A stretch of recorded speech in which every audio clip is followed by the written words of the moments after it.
someone was going to make a certain amount of money over the course of a lifetime. I mean, I'm just throwing that out there as saying, no, there are no guarantees. Was there a guarantee this kid was going to get a scholarship or will get a better one if he'd have been on the field this year? He could have gone out and have a horrible senior year. Anything can happen. But I think the argument was, his point was, I'm not getting my opportunity. And he felt like it was kind of a willy-nilly reason that he wasn't getting his opportunity. I will throw this out there. At the end of the article, the judge did have high praise for the young man being willing to have his day in court. This was a quote, "You are a very impressive young man and a very gifted and talented young man. I wish you much success in the future. I appreciate you, Mr. Alexander, teeing up an issue like this that is important." So lessons learned, obviously, through this whole thing for this young man, for his attorneys, and so forth. I still don't think any questions have been answered, so to speak. But I'm also not, again, I think it's, we've heard Judge Tabbitt on Eastern Panhandle talk before. It seems very level-headed. Yep. At some point, her hands have got to be tied in this and going, look, while I may agree with you, legally there ain't a whole lot I can do. So I think, again, do I think that this whole situation should have been handled like this? No. But legally, if you can't do anything about it, you can't do anything about it. Unfortunately, it's kind of where we are right now with a lot of things. Old Mickey Rivers sang back in the day. If you don't know, Mickey Rivers was a center fielder in Major League Baseball. A lot of time with the Yankees through some successful years. Spent some not-so-successful years with my Texas Rangers. I remember him saying one time, there ain't no sense in worrying about something you got control over. Because if you got control over it, there ain't no sense in worrying. And there ain't no sense in worrying about something you ain't got control over. Because if you ain't got control over it, there ain't no sense in worrying. Yep. And you hear that, and you go, yeah, that was Yogi Berra-esque. But at the same time, you're going, man, that makes sense. It does. Yeah. If you got some you got a hold of something, you don't got to worry about it. And if you can't control it, nothing you can do about it anyway. There you go. Yeah. That's a lot of where we are in life right now. Let's take a break and come back. I got some breaking news for you next on Miller Time. Rockwool is one of the world's leading manufacturers of stone wool insulation products. And we want motivated individuals to join our team right here in Ranson, West Virginia. Right now, we're recruiting to fill positions on the production line, in operations, in engineering, in maintenance, trades, and in site leadership and supervision. Listen to what Adam, one of our production supervisors, has to say about working at Rockwool. I think working at Rockwool, you'd be surprised. You probably wouldn't expect the type of community that you'll find, the type of opportunity that you'll find. It's changed my whole life. If you want a well-paying job and the potential for a rewarding career, visit rockwooljobs.com/radio for information on all current job openings.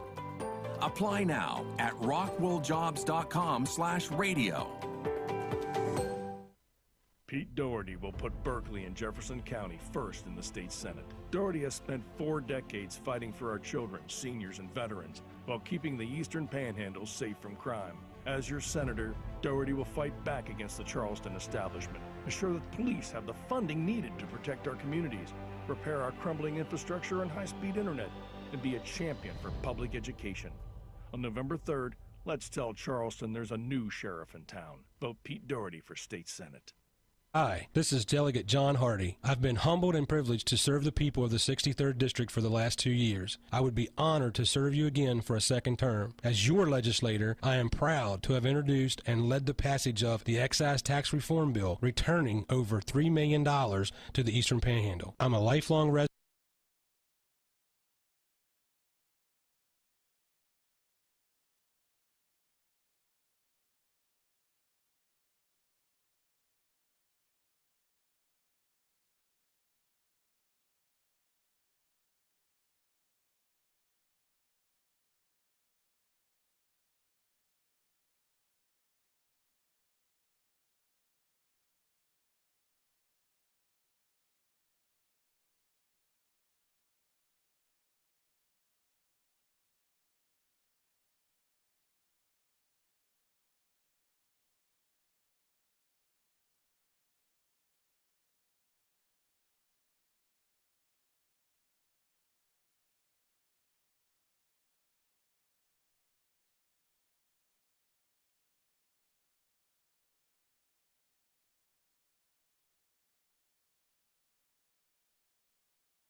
It's time for the excitement of West Virginia high school volleyball featuring the Eastern Panhandle Athletic Conference.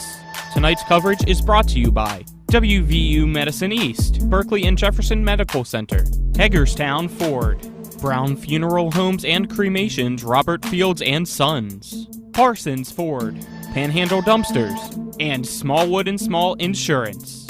Now let's send it out to the broadcast booth and join our TV10 broadcast team for tonight's coverage. Martinsburg versus Musselman tonight due to, on the map there by Jim Justice, Berkeley County in gold, which means that they can only face other schools that are in the gold.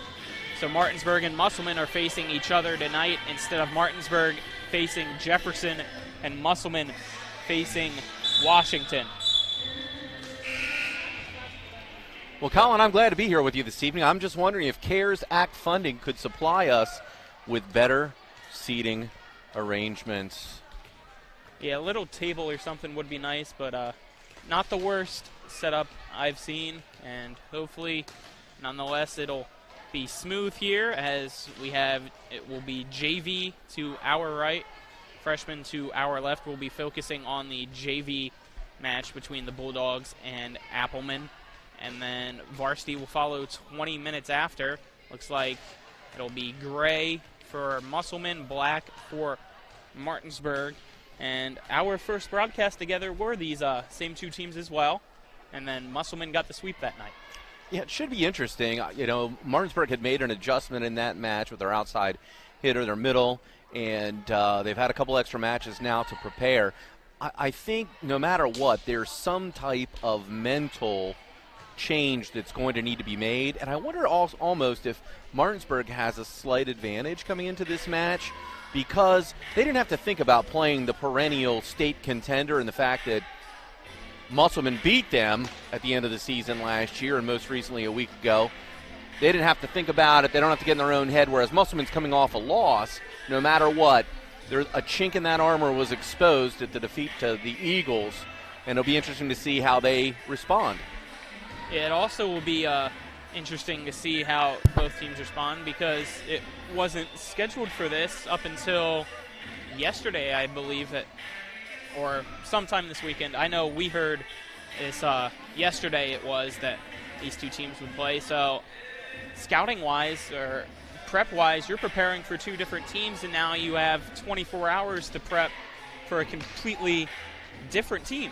Absolutely. So it'll be interesting to see what these two teams have to do. Yes, 2 weeks ago they played each other, but things changed, obviously, record-wise, team-wise, strategy-wise even. So for Martinsburg, with Ella Joseph, she's fully used to now being that outside hitter. And then, as you mentioned, for Musselman, they have a loss under their belt now. They're against Hedgesville, so it's going to be interesting to see how they regroup for that. During their tournament over this past weekend, it looked like it didn't really change anything. They went 3-0 there in the tournament, so it'll be interesting to see tonight how COVID changed this for them and how they adapt to it. The teams know each other. You know, they play so often. I'm not sure how much scouting comes into play at this point, but I congratulate the coaches and the ADs. I mean, they ended up with an opening in their schedule. They took a risk and managed to work it out to get a match in place. And I think in the ultimate, view of this situation, the fans are the ones who win because there should be some good volleyball this evening. Yep, and tonight, since it's gold fan-wise here in the Musselman gymnasium, it is just parents allowed, no other family members, but hopefully the word is spread that we are covering the game tonight here for JV and varsity, and that other family members, friends, and fans of both schools are watching on TV10. We'll take a quick 1-minute break here as it's the pregame show. We're about 2:18 away, so again, here a 1-minute break. You're watching high school volleyball on TV10. When it comes to breast cancer, early detection is the key to saving lives. The first 4 Saturdays in October, WVU Medicine is offering 3D mammogram screening clinics to women 40 and older at our women's imaging centers in Ranson and Spring Mills for just $60. This discounted fee is designed to help patients who haven't met their deductible, whose insurance doesn't include a mammogram with an annual exam, or for those with no insurance. Schedule your 3D mammogram with WVU Medicine today by calling 1-888-802-2734, option 2. Remember that last trip to the auto mechanic? I also think your solenoid gasket is bad. What? Yep, that'll be another $500. Forget that and go to D&N Auto Specialist at 230 Tavern Road, Martinsburg, where honesty is their best policy. Serving the Eastern Panhandle since 1974, D&N Auto is family-owned and operated, specializing in exhaust alignments and tires. From general maintenance to major overhauls, they'll treat you right. Call D&N Auto Specialist at 304-267-4078. Here at Musselman High School, for those of you guys watching us, JV and varsity between the Martinsburg Bulldogs and the Musselman Applemen. We're about 55 seconds away here from JV and freshmen starting. We'll be focusing our call on the JV game. It's going to be Musselman in gray, Martinsburg in black. And these two teams faced, as I mentioned there earlier in the pregame show, 2 weeks ago. They're at Martinsburg, and it went 3 sets. Musselman came out, though, on top and won 2-1 JV-wise. So it'll be interesting to see what happens tonight as we get ready. Any final thoughts JV-wise, what you expect between another matchup between the Applemen and Bulldogs, Jim? I just hope for good ball control. I'd like to see lots of 3-touch combinations, bump set spike. That's what I'm hopeful for. That's what I would think and hope that the coaches are shooting for. And we're back to this setup compared to what we had last week at Washington, since it was just JV varsity there, no freshmen for Jefferson County schools. We did not have the simultaneous thing, and we didn't have to be in the back, but since we're back to this setup like we were 2 weeks ago there at Martinsburg, we get to see the knuckle, the curve, everything when it comes to both teams serve, so it'll be fun to see that again. Yeah, definitely looking forward to it. Coach has given last bit of rally of the troops and see what happens. So we get ready here for the JV match between Musselman and Martinsburg. This is Colin McLaughlin here alongside me, former Smithsburg head coach and 3-time state champion there in Maryland, Jim Klein. Cameraman for this evening is John Alderton. Producer here on the set is Matt Crawford. And back in the studio is Donald Kinney. Yeah, it's pretty cool to be able to see the freshmen right next to the JV. I mean, I'm spying on the freshman team, a middle who looks like she's got to be every bit of 6 foot. I mean, Martinsburg is, you know, they've got a future ahead of them, but, you know, we'll stay focused on the JV match here. It looks like Vols is at the 1. I like that setter back there. I don't know who has the first serve just yet, but Vols has the ability to run the match. As we get ready here, those of you watching here on TV 10, it is Martinsburg versus Musselman tonight, even though it was previously scheduled to be Martinsburg at Jefferson. It changed this week due to the state map changing. We are now in gold here on the color scheme, West Virginia-wise, in Berkeley County. And the rules are, if you're in gold, you can only face gold counties and schools in those gold counties, which meant that the teams could not face the teams that they were scheduled for there in Jefferson County, in Jefferson and Washington. So we get ready here for JV action. It looks like serving first for Martinsburg is Emily Vols, the junior. Back there, Martinsburg in black short sleeves, Musselman in gray long sleeves. As the freshman match is already started to our left, we're just waiting to see here JV action starting, and now we have a pause in action as it looks like there's a practice ball sitting back there, so they have to get it moved out of the way for safety reasons. Yeah, so Vols is on serve. The setter's going to come from the right-hand side. Watchers should be setting here at the 1, watching for number 11 to run to the net after the pass. As Vols serve here, coming right off the net and not over, so mistake early for Martinsburg, making it 1-0 Musselman. You know, and that's one of those psychological things. The referee handed her the ball and then made her wait while someone picked up the ball. As a coach, I would be ruffled. Yeah, we had to wait for the ball that comes in play as you're serving now. Error there by Mosby. Great first pass. Decent set. She pushed her a little bit far outside. Hit her just a little bit late. I think she could have made a play on the ball, but, you know, that's what they're working on. Emma Mackey, the freshman, serving for Musselman now as they're up 2-0. She's a switch player. She's both on JV and varsity roster. As a spike here coming right there by Weatherholtz. Excuse me. Yes, that is correct. It's Weatherholtz getting it. Yeah, Marple, the libero, she raises her hands. If she's deep enough where she should be, that ball's out. I think she knew it. She tried to pull away from the tomahawk, and it was a little late. Emma Mackey still serving as Musselman's up 3-0 here in set 1 between the Bulldogs and Appleman. Mosby bumps it over. Up now here on the near side. Hitting it over now is Franklin. Back over Marple. Great swing. Right there to Vols. Marple. Back up by Wright. Back over here quickly by Vols. And it looks like we had a violation, and Martinsburg gets its first point of the evening. Yeah, Martinsburg sent a couple free balls over, and bumping them right to the 10 line, almost like that's some type of strategy to get Musselman out of transition. I really like to see those free balls get passed to the deep corners. Sophie Marple now serving for Martinsburg. Nice serve. One up here. Back over by Gabby Money. It's a great cut, good swing. What you saw is Mosby is on the offhand side, so she's at the net in transition. She should drop step and take 2 steps back very quickly. She didn't get off the net fast enough, and the ball bounced right in. Musselman extending its lead to 3 now as Dodger Wright has to go down for that one. The Vols and back over here. And in. Great hit there. You know, a blind squirrel gets an acorn every now and again, but you know what I said is those free balls need to get pushed a little bit deeper. That was a free ball. It was a down ball attack.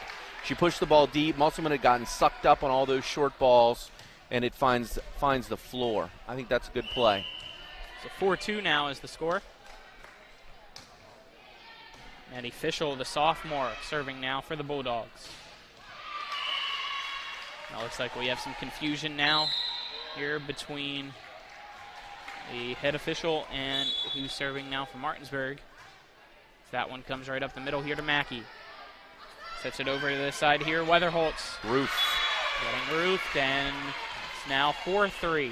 Musselman still leads. Yep, Mosby was all over it. She was right there. Like hitting in a phone booth.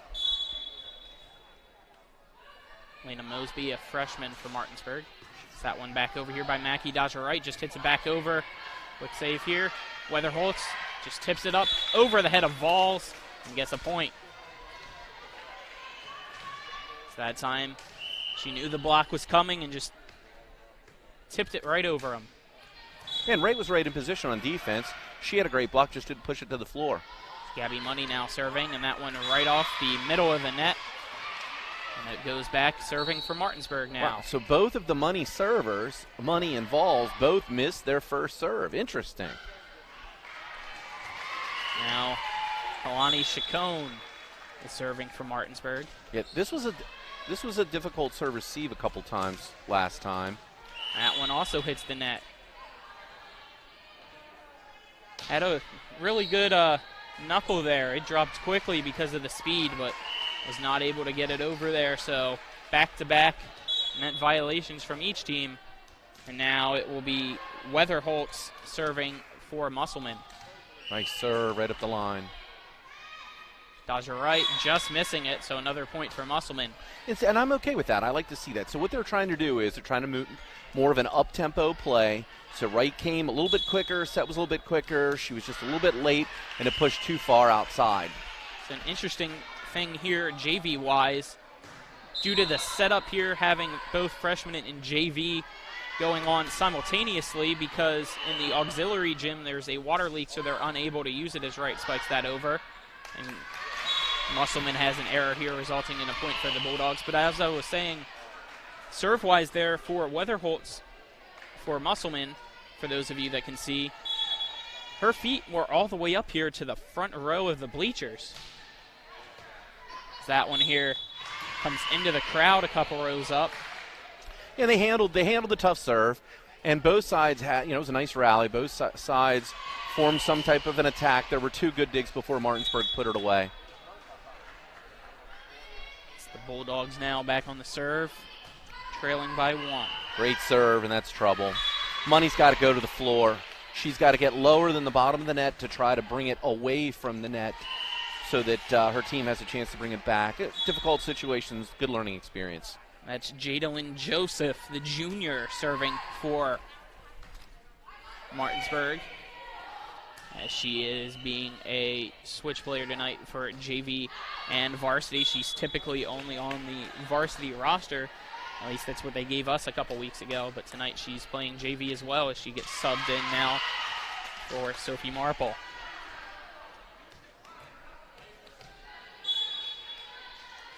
Now serving is Meiselwicz at Chacon. Off the net, Vol saves it. Marple has to hit it over behind her head. Back here to the Musselman side. Quickly bumping it over there is Watcher. Vols now hitting it here off the net. Dodger right. No approach. Got to be a free ball. Back up here. And it was hard to see if that one was blocked or if it hit the net, but it looked like our ref said as Wright hits it over here to the back line. Weatherholtz. Watcher with a great save. Marple to Dodger Wright, who gets it there. But what I was trying to say there during the back and forth rally, as we had to block on our right side, it almost looked like the ball more or less hit the net than the two blockers' hands, which made me think that it should have been a point for Musselman. Yeah, Is that what you saw? Yeah, it wouldn't surprise me at all. They kept playing, and Martinsburg prevailed. Dodger Wright was the server there, now bumping it to Vols. Gets it back here to Courtney Dick. Back up here is Weatherholtz over to the left side now, and just tipping it over, and out is Ellwanger. So now Martinsburg in the lead here in set 1. Martinsburg's entire defense is setting up in half of the court. It's just a matter of time in transition where they're gonna run into trouble if Martinsburg plays the ball deeper. But Martinsburg continues to struggle with the serve, so I don't... Well, with that one there, too, she was getting ready to serve, and a ball from the freshman match actually came over and had to stall her. Yeah, it's tough. That's tough. That's another thing that you have to be aware of here, is both are going on simultaneously next to each other, as that serve there by Watcher. And a point for Musselman now, as Dodger Wright could not get the hit from Chacon. Overpass kill. Great hit serve. Right at Chacon. To Vols. Bumped over by Bote. Chacon getting it. Vols. Too many free balls. Too many free balls. Free ball here. Can Musselman capitalize? Goes back to Marple. Back up by Bote. Marple just bumps it back over. Setting it here. Vols up. Marple calls it. Trying to get it to Courtney Dick, who hits it to the opposite side. Saved, though, by Meiselwicz. Back up and over. Dodger Wright. Sophie Marple has to try to save it. Vols hits it back over here. Back and forth between these two teams. Which one will break first? And that one looked like it was just out. That was a good swing. Very aggressive swing. I have no problem with that whatsoever. The defense moved for Martinsburg. It was just a bad spot. We're now tied at 10 apiece here in set 1 between Martinsburg and Musselman. Colin McLaughlin here alongside me. Jim Klein, cameraman tonight, is John Alderton, producer on set as Martinsburg gets a point. Yeah. Watcher's backing up. little bit off balance, doesn't make good contact with the ball. The official calls the double contact on the set. Emily Vols now still serving for Martinsburg. And that one looked like it was almost a pancake. That was close. It's hard to tell here from our angle because being behind Musselman. Yeah, Mr. First Serves came in with a dead ball right down the middle, ace. As Vols now serving again for the Bulldogs. She's their main server as well. That one hit to Meisowicz. Off the net hard by Watcher, and another point for the Bulldogs. Now it looks like a timeout will be called here by Musselman.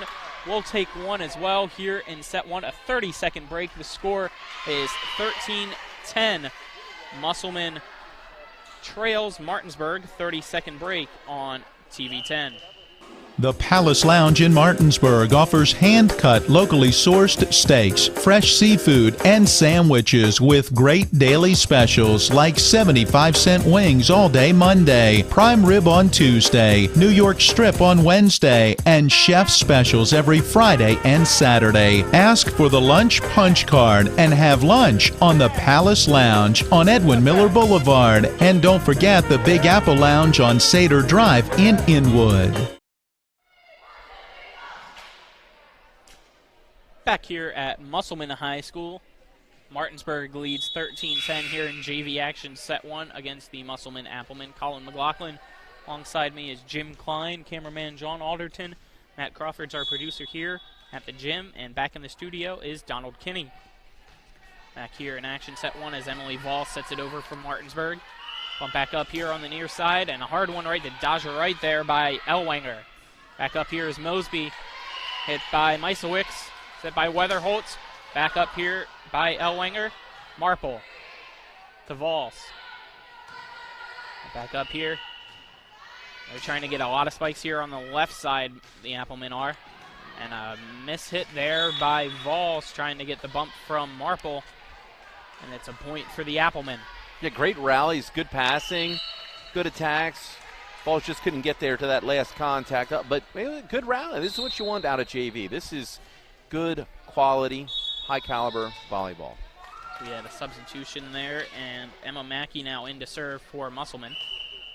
She serves it right at Courtney Dick. Set here by Vols. Bote just tips it over. Back here, Gabby Money, who finds the back line as the ball now gets stuck there in the visitor bleacher side.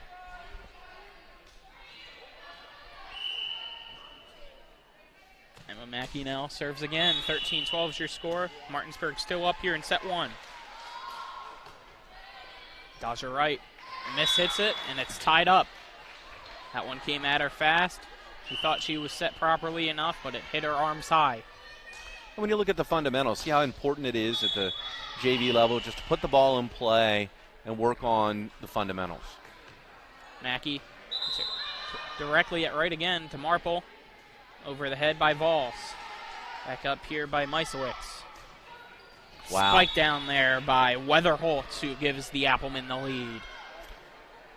Yeah, the ball comes back to Musselman, and my goodness, perfect execution, bump set, and a kill. Middle blocker's got to move quicker. The outside needs to set more to the angle. It's Mackey, Daja Wright, Vols to Mosby off the hands. And a point for Martinsburg. Tied back up.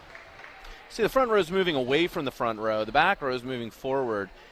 The back row player has to take control and play that ball.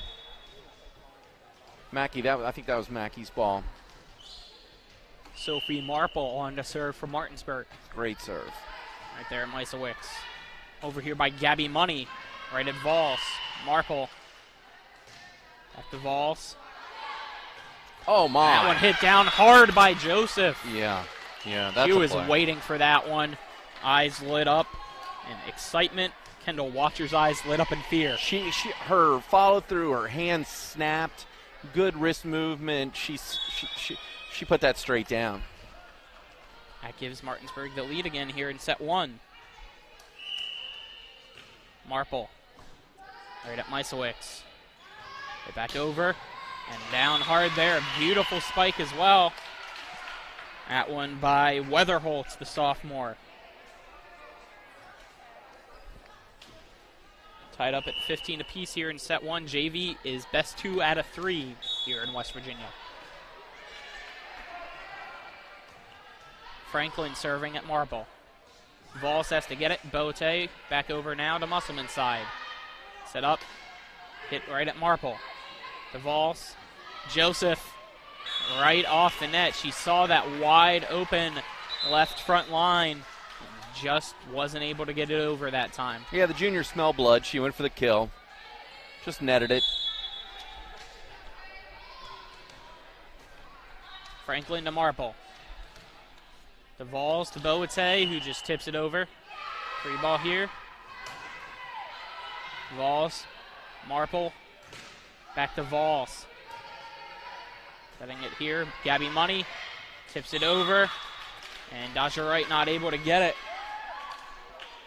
Yeah, they'll work through that. Money came in with her right hand in the air. You knew that she was not going to swing because her arm was already up before she made contact. It looks like we had a timeout called. Weird set of events there. Everybody was ready for the timeout except for the server, Riley Franklin. So we'll keep it here, though. It looked like even the head official was confused as both people went back. They're trying to figure out how many timeouts, I believe, are left here as well. Musselman now leads here in set one. I think they figured things out here.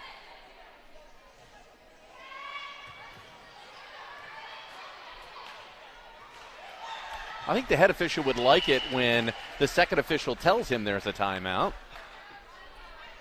By the way, if you haven't been convinced already to come on Miller Time tomorrow, if you look at the texts here by Mike Hornby, you might be convinced to. It looks like we will have a free lunch tomorrow in lasagna for us. So looks like that should be delicious as well. Thank you to the Hornby family for that as Vols gets it now.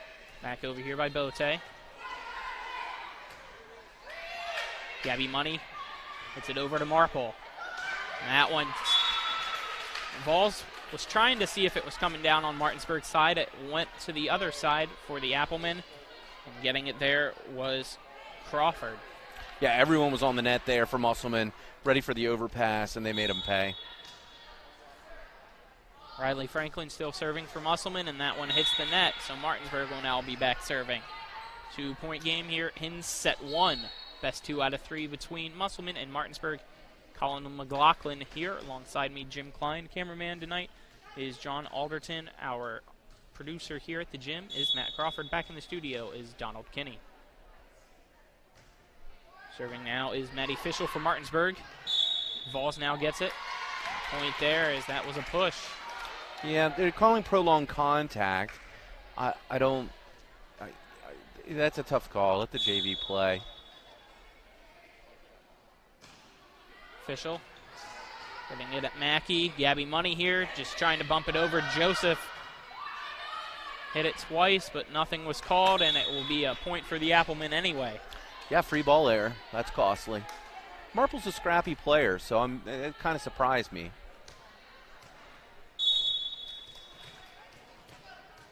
Gabby Money now serving. Saw a lot of success from her 2 weeks ago on the serve as well. Yeah, great serve. Lysowicz as well. Setting it is Money. Oh, hit over here hard by Weatherholtz, but getting the dig for the Bulldogs. Mackey saving it. That one looked like it would have been out. Weatherholtz just bumps it over to the head of 3 Bulldogs. Marple wasn't able to get there. That's another point here for the Appleman. Yeah, heady play by Weatherholtz. First off, Weatherholtz is doing really well tonight here in set one.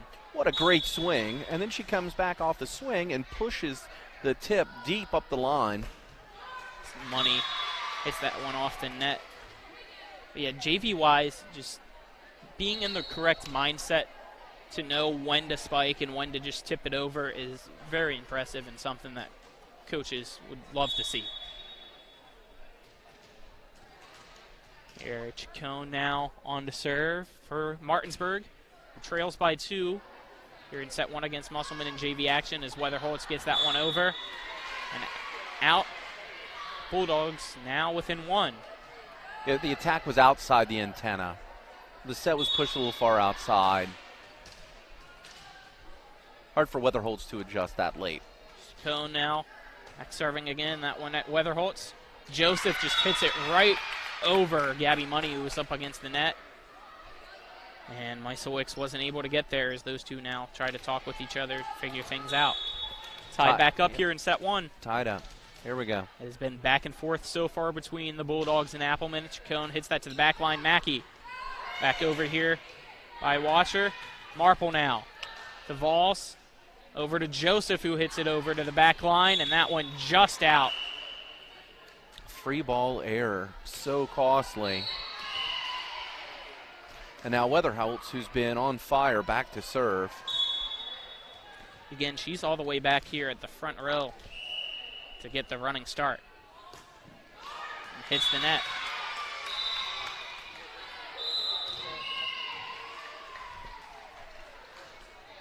.21 all here as we have a substitution. Looks like it'll be Jadalyn Joseph now serving. That one hits over. High up, Gabby Money sets it. Free ball back over. Official, Vols, Dodger right. Money, Dodger right. Hitting it off the hands of Watcher, and another point for Martinsburg. Yeah, Wright almost played that like a block. She pushed it down with her left hand. Joseph serves it at Meiselwicz. Heading it over to the back. Chacon got the dig, but to no teammate. And it's tied back up here, 22 apiece in set one. Now serving is Haley Meiselwicz. Chacon, Vols to Dodger Wright, who misses it completely on the whiff. Yeah, a little looked timing. Like it was too high as well, almost. Yeah, I don't know. Sometimes, you know, if the middle jumps in time, you can take that on the way up. But, yeah, that was... Looks like we'll have a timeout here by Martinsburg. We will take a 30-second break as well. Here in set one, Musselman 23, Martinsburg 22. A 30-second break here on TV 10. Our dad taught us a lot about the law, but he taught us even more about life and people. He taught us to treat clients like family. At the Skinner Law Firm, the firm our father started here in the Eastern Panhandle, we still believe that. We also believe that everyone has the right to be protected from those who don't play by the rules. We believe it's about helping people. Call us at the Skinner Law Firm, where we treat you like family.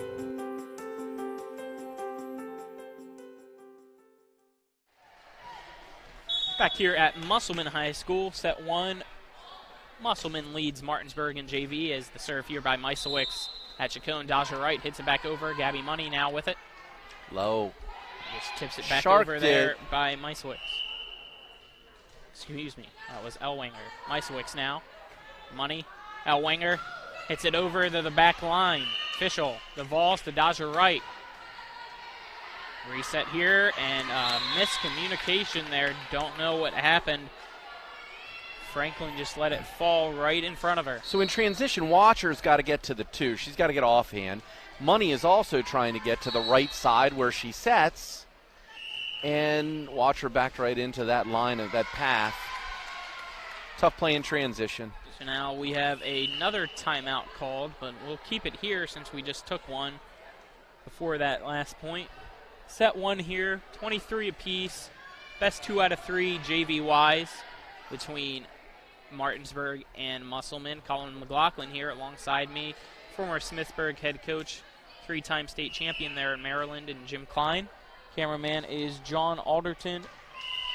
Here in the gym is our producer for this evening, Matt Crawford. Back at the studio is Donald Kinney. Watching TV 10 high school volleyball for the Eastern Panhandle Athletic Conference. The Bulldogs facing the Appleman this evening. As it was previous scheduled, Martinsburg was supposed to face Jefferson. Musselman was supposed to face Washington, but due to Berkeley County being gold on the state map, as right now serves it. These two teams had to face each other because they can't face counties that are not gold. Vols now with it to Courtney Dick. Hits it at Meisowicz. Oh, no. And a miss hit there by Gabby Money. Mishandled by Money. First team to score 2 wins. Wright's got to get the serve in. She gets the serve in, and odds are. So we're at a dangerous point here for Musselman. Set 1. Stasia Wright hits it over. Tough serve. And gets the win for Martinsburg in set 1. They win it 25-23. We will take a 1-minute break here on TV 10. Again, the final score for set 1, Martinsburg 25, Musselman 23. A 1-minute break. You're watching TV 10. This is Eric from Hagerstown Ford. I want to thank you for your continued support of helping Hagerstown Ford's efforts to be #1 in the region. As we get closer to this extremely aggressive goal, I want to recap why Hagerstown Ford should be your only consideration when buying your next vehicle. Number 1, we have the best prices from Winchester, Virginia to Washington, D.C., from Hershey, Pennsylvania to Baltimore, Maryland. I assure you, price will not be the reason you don't buy from Hagerstown Ford. Number 2, we have a real return policy that's better than Walmart. Seriously, if you don't like it, return it. We'll give you 3 days to make sure you love your new ride. And finally, we'll bring your new car, truck, or SUV to you, just like Amazon does. Never step foot in a dealership again. Stop the silly back-and-forth negotiations that make everyone crazy. It's dumb, and it's a total waste of time. Besides, we hate it worse than you do. Simply log on to HagerstownFord.com and let us make your next buying process fun, easy, and risk-free. What do you got to lose? Visit HagerstownFord.com and let us cater to you. See dealer for details. Back here at Musselman High School, JV match currently going on as Martinsburg just won set 1, 25-23, and a best 2 out of 3 between the Bulldogs and the Musselman Applemen. Colin McLaughlin here. Alongside me is Jim Klein. Our cameraman is John Alderton. Producer here at the gymnasium is Matt Crawford. And back in the studio is Donald Kinney for tonight's production. Martinsburg in high spirits now as it was tied at 23 there in set 1. And Daja Wright was able to serve and get 2 points there for the Bulldogs, including an ace for the final point to win set 1. In this setting, I wonder why JV doesn't switch sides after each game. It's a different view. I'm not certain that it's any easier looking at the scoreboard one way or another, but there could be depth perception issues. Unless the stadium is set up exactly the same on both sides, I wish the kids would switch sides between the first and the second game. That's the way we used to do it, and we would coin toss third game if there was a deciding game. Now both teams' liberos come in, and it looks like serving first will be Musselman with Emma Mackey, the freshman. Hits it at Marple. High in there, Daja Wright now. Back to Marple, who hits it to the back line. In the front line now instead as Franklin got it. Bote hits it, Chacon, Vols. Back here over, and Martinsburg gets a point. Courtney Dick getting that one for the Bulldogs. Substitution now here for Martinsburg. It will be Mosby entering the game for Chacon. Vols back to serve. She missed her first and last game. Let's see if she gets it in play. She does there. Overpass. At Weatherholtz. Vols now to Marple, to Daja Wright. Beautiful dig there by Watcher. Great pass, great set. Mosby as Watcher gets another dig. Someone's in the net. Gabby Money. Is it to Weatherholtz? Martinsburg with the save. That was beautiful. Weatherholtz tipping it over. And that one into the freshman area and a point for Musselman. Well, somebody was in the net, and usually when the offensive team is running away from the net in transition, that's where it occurs. So Musselman might have got a break. Riley Franklin serves that one right off the tape, but Vols gets it. Daja Wright bumps it over. A free ball for Musselman now. Gabby Money comes up. Great spot. Right into no man's land, giving the lead to the Applemen. Now, the defense will learn when the attacker comes with her hand wide open and up in the air. It's going to be a tip. Money and Weatherholtz, 2 sophomores from Musselman, have very bright futures ahead of them. As Weatherholtz gets that one at Daja Wright. Vols now to Marple. Franklin over to Weatherholtz now. And that one right off Mosby and out. A good swing, great pass. Block's just got a thumbs up, and turn it in. It's Franklin now with the serve again. Set up it right. Back over to Courtney Ditt. And she gets that one off the tape. Weatherholtz right up Marple with it. Mosby tried to tip it over because it was heading towards the out-of-bounds line. It was unable to do so. Musselman getting a little bit of a streak here in set 2. Yeah, that was a nice play between Watcher and Money, being able to help each other out like that. Daja Wright with it to Marple. Vols hits it over. Franklin to Watcher. And that one up here by Crawford. Daja Wright hits it back over. Crawford now. Over here by Weatherholtz off the net. Martinsburg gets a point. And again, I'm not going to be upset by that. Great pass, great set. It was up-tempo, and Weatherholtz just netted it. But great play, and that's what you want to see. Again, I'm still wondering why when Vols sends the free ball, she doesn't push it way deep. Sophie Marple serving it at Misowicz. Up here by Watcher. Over by Crawford. Vols. Marple back to Vols now. That one off the tape. Down ball error, she mishit it. But I mean, you understand what I'm saying? Like, if you're going to bump the ball over in the third hit, why put it right in the middle of the floor? There, she's standing and attacking. There's just, you know. Gabby Money to Daja Wright. Hit over by Crawford. It looked like she touched the net.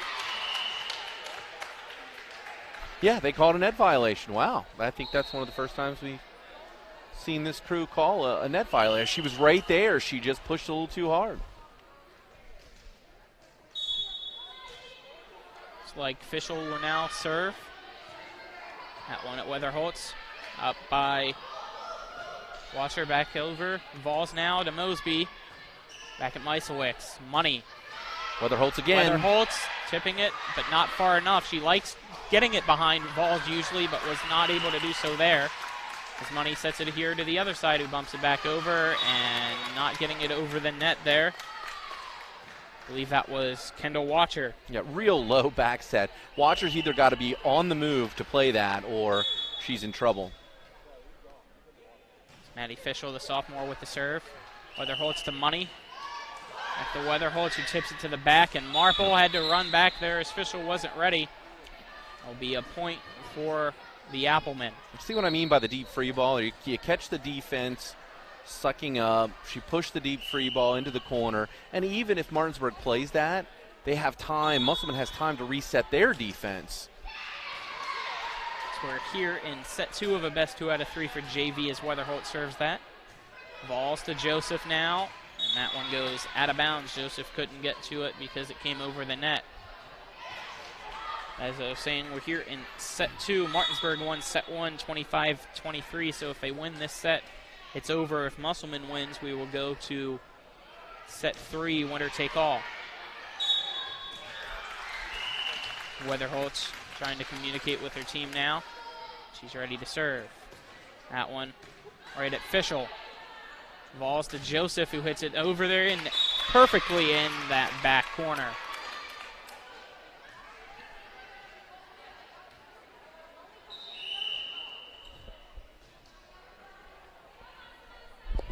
Yeah, it was a great swing. Angle. The defense just has to move off the net quicker, and they got to find their base positions. However this defense sets up, for me, it was always much deeper, easier to move forward than it is to back up. Chacon now on the serve. Ace. And that one Beautiful ace. Weatherholtz went for it. Hit it incorrectly off the ground, and it went into the scorer's table. Chacon now to serve again.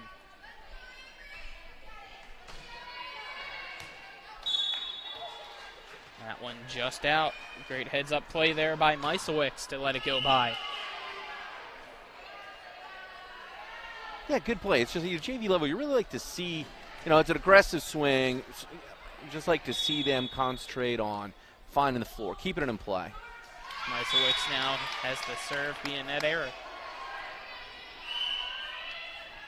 That one from the beginning never looked like it had the height to get over. Musselman up by 1. Joseph now with the serve. That one dips. Goes to Elwanger, who now spikes it to the back. Fischel gets it. Chacon has to save it. Free ball. Vols. Weatherholtz here to to the the back line. Money. And off the tape. Unfortunate for Watcher. Yes. See, they didn't say that it was 4 hits, so that goes in the book as a block, but it certainly didn't look like it cleared the tape to me. Joseph with the serve again. Great right there spot. at the back. That one looked like it curved a bit as well as Ray gets it. And I cringed. It was a mishandle. She tried to dump it. Little back set. So she's not square to the hitter, then you know that there's a chance of an issue.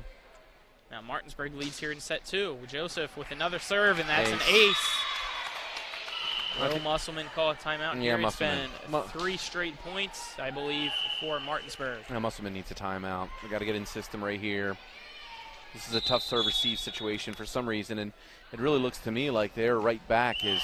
Joseph overhits that one, so unfortunate for Martinsburg, but possibly saves Musselman there. Yeah, they were daring Martinsburg to serve it deep, and Joseph did just a bit outside.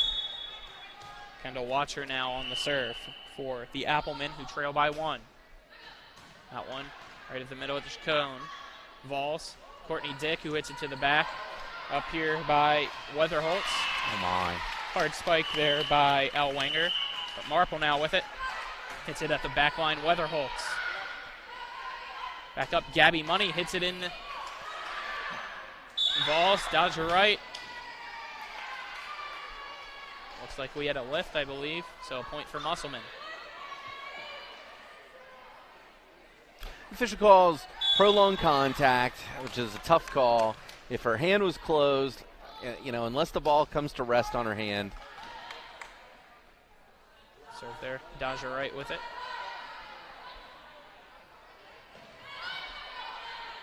Back here to Musselman's side. That one over, off the tape, and a point by Elwanger for the Applemen. Yeah, Wright clearly had a block there. Musselman's covering off block. They managed the good pass, the set, and then the swing outside. Yeah, it hit the tape, though, which I feel like was the reason why it went over Marple's head. Yeah. It was coming down hard, but off the tape, you never know what's going to happen. As Vols with it now. Back over, Courtney Dick gets it. Hard spike there. Beautiful dig by Fischel. Vols. Dodger right. Misses it again. A little bit of timing. Saw that there in set 1. It was high for that one in set 1. This time, just couldn't get it timing-wise, as you said.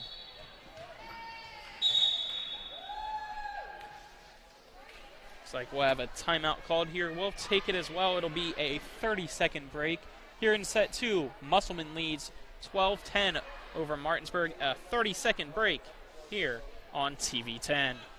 When you do the same thing for 135 years, you learn to do it well.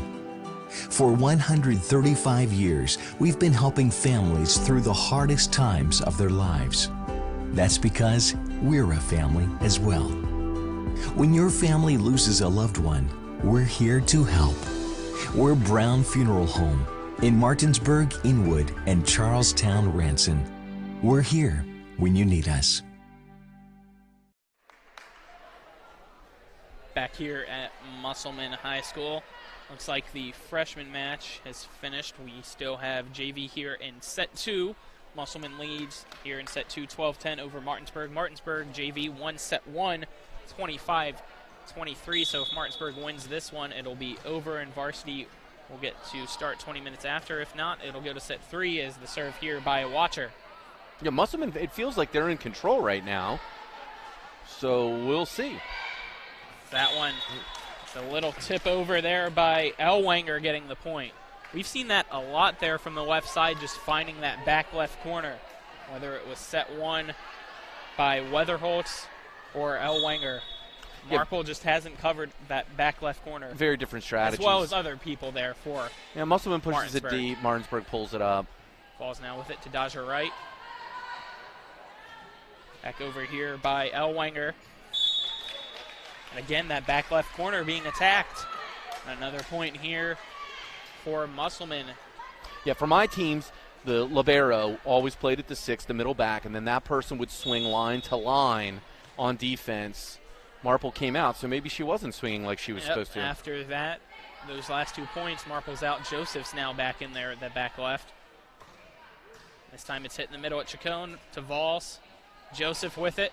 Hits it to the back line. That's in. And it was in. I thought it hit the line. Yeah, it was definitely in. Yep. Good That's call a good there call. by the one parent, and an honest call as well, which we like. Certainly like seeing the parents on the corners in the high-pressure situation rather than seeing the kids. Which is what we saw last week in Washington as Dodger right now serves.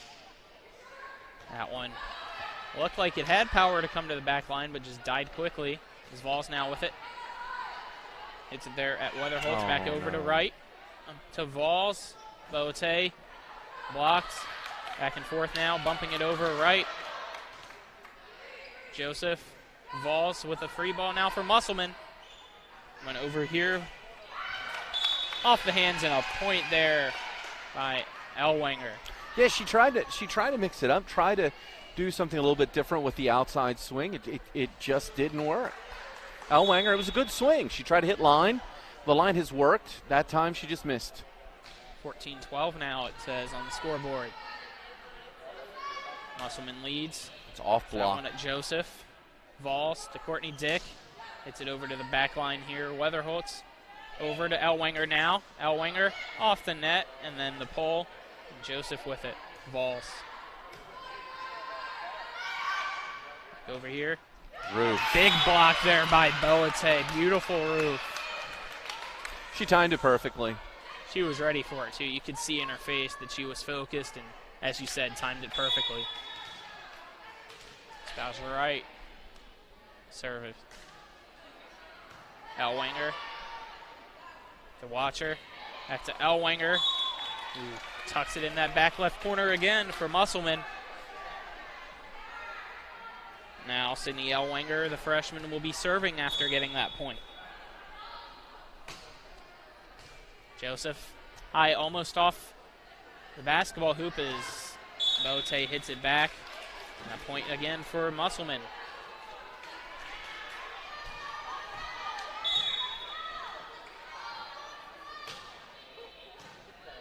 Joseph to Vols to Dodger right. Yep. Bote gets the point. Yeah, Watcher's a little late getting to the ball, and then what happens is she has to bump set, and then because she's a little bit late getting there, her follow-through takes her in front of Ellwanger, and Ellwanger ends up in a situation where she's afraid to swing away. Very difficult to manage that. That actually would have been a good time for a tip. Here in set 2, Musselman leads 16-14 over Martinsburg, now 17-14 as the serve by Vols hits the net. We have a couple substitutions here. And now serving for Musselman is Riley Franklin. Her serve makes it over. Joseph, the Vols, the Dick, who's blocked there, and out. Bote looked like was trying to pancake it, but it missed her hand. Fortunately for her, getting a point for her team. Sophie Marple now, and it looks like the head official called it out. The linesman's calling it in. He calls it in.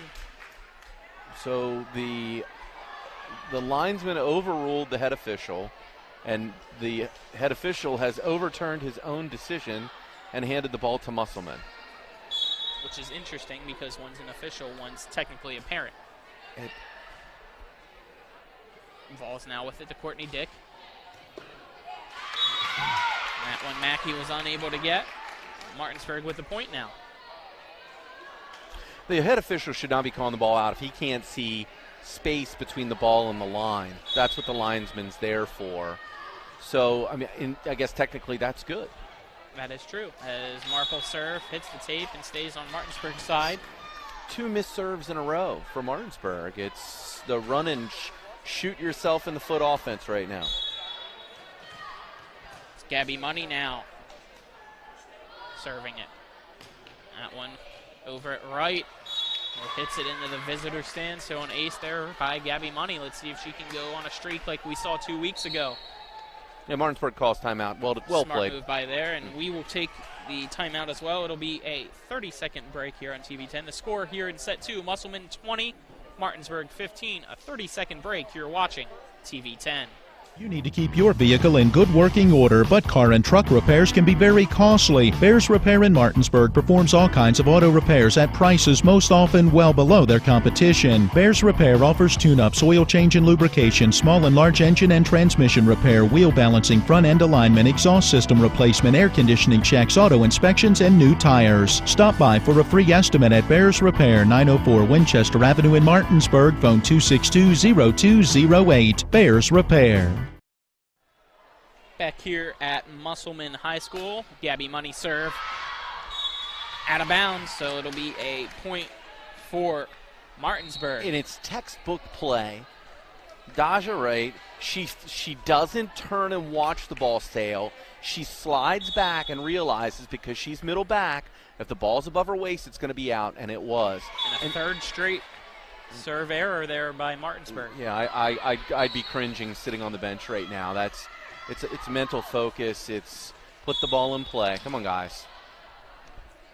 So now Musselman 4 points away here from taking set 2 as Marple now with it for Martinsburg from the serve from Weatherholtz. Joseph, hard spike there. That one was in. Beautiful. And she is a typically varsity roster player, also playing JV tonight.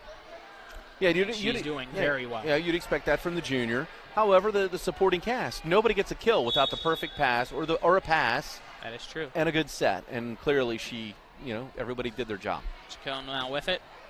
And that one just out. So even though it wasn't a net service error, still shooting yourself in the foot by Martinsburg. Yeah, I'm no stat guy, but what is that? 3 of their last 4 serves? It's real tough to win. 4 straight serves that resulted from Martinsburg serving wise and no points. Yeah. It's Official now with it. Weatherholtz, the Money off the hands of right. Chacon. Yeah, that's a good call. That's 4. I've said it multiple times. I don't want to seem like a hypocrite. Let them play. But boy, oh boy, if you cringe because of the multiple contact, you got to call it, and it was called. And it's Meiselwicz with the serve. Joseph tried to go over and get it, but it hits the wall. So now 1 point away is Musselman here taking set 2, possibly. Yeah, bonus coverage. Which means we'd go to set 3. Bonus coverage here at Musselman High School. What is better than this? TV10 and high school volleyball in America. We saw this 2 weeks ago as well as Meiselwicz with it. That one at Fischel. Chacon. Hit over by Vols to the back line of Musselman. Money sets it. The Elwanger who tips it, tries to get it to that back left corner, unable to do so. Daja Wright with it. Good coverage here and getting the point. Musselman now takes this one by a final score of 25-17, which means we will have a third set to decide the JV action. We'll take a 1 minute break. The final score of set 2, Musselman 25, Martinsburg 17. 1 minute break. You're watching TV10. With 4 new car dealerships and 4 used car dealerships in 3 states, Parsons is the largest used car and fastest growing new car dealer in the tri-state area. Take Parsons Ford with huge savings on hundreds of new Fords, financing from 0%, Parsons' goal of financing for all, and Parsons' famous above-market trade-in allowances that help make Parsons #1 for used cars too. See why so many won't buy anywhere but Parsons Ford in Martinsburg. We became #1 by making you #1 first. Parsons. Erie Insurance says here's to the grown-ups who move, mortgage, mow, and still bust a move. But does your home insurance still fit? Erie helps you protect the home you've grown into, all at fair prices that are often less than the other guys. So how do you find the right coverage? Magic. Nope. Local independent agents who get to know you like this. Your local Erie agent in Martinsburg is Smallwood & Small Insurance. Get a quote at smallwoodandsmall.com. Erie Insurance. Back here at Musselman High School, Klein Court. Musselman just won set 2, 25-17 over Martinsburg. Martinsburg won set 1, 25-23. So JV set 3 now, and winner take all. Colin McLaughlin here alongside me is Jim Klein. Our cameraman is John Alderton. Our producer here at the gym is Matt Crawford, and back in the studio is Donald Kinney. Klein Court, Colin. Now, I've won a lot of places. I've never won in Musselman, so I don't think they've named this court after me yet. I don't think so as well. But maybe you can talk to him and see. Well, it's spelled a little differently. Exactly, yeah. You have to. Step 1 would be getting the spelling corrected. Well, I've lived with that my whole life, Colin. Lived with that my whole life. Same here, but not for my well, both for my first name, last name, but typically first name because Colin can be spelled with 1 L or 2 L's. Bonus volleyball coverage. I'm sure that this is going to be discussed tomorrow at noon on TV 10 Miller time. Check out TV 10's Miller time, noon o'clock, I almost said, at noon with our own Matt Crawford and Matt Miller as the host. It's a great show, great recap for all of high school sports as well as other regional coverage. It's a great show, Colin. So, just like 2 weeks ago, we get to see now a set 3 JV-wise. As Emma Mackey with the serve at Sophie Marple for Musselman. Vols. Beautiful there, getting the first point. That one just tucked in that front right corner. Yeah, so right off the bat, it was an out-of-system play. The pass was pushed too tight to the net. Vols stayed below the top of the net and put the ball in play and saved it, really. I mean, if she would have hit that straight, it looked like it was going to be an easy block for Musselman, but he was able to outsmart the Appleman. It's the serve there by Vols. And Weatherholtz spikes it out, so 2-0 now Martinsburg here in set 3.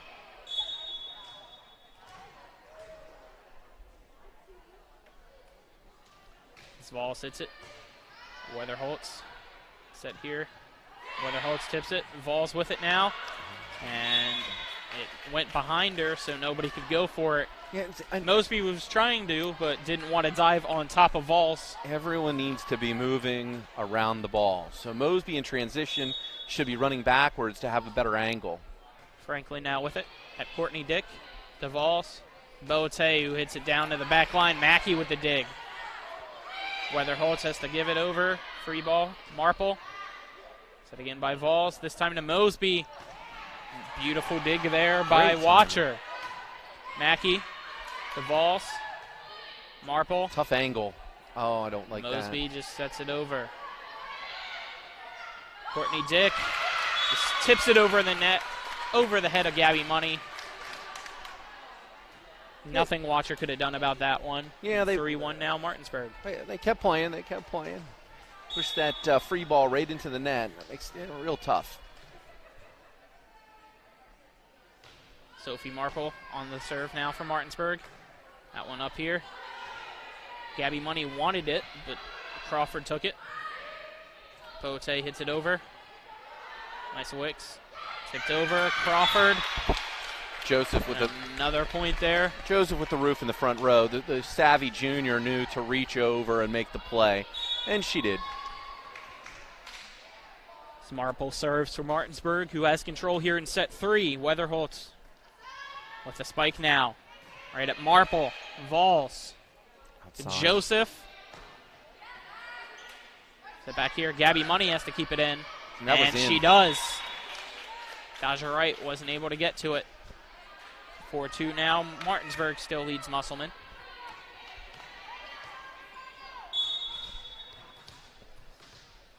Here at Musselman, set 3 JV matchup, winner take all. Oh my! Gabby Money just nicks the tape and gets an ace.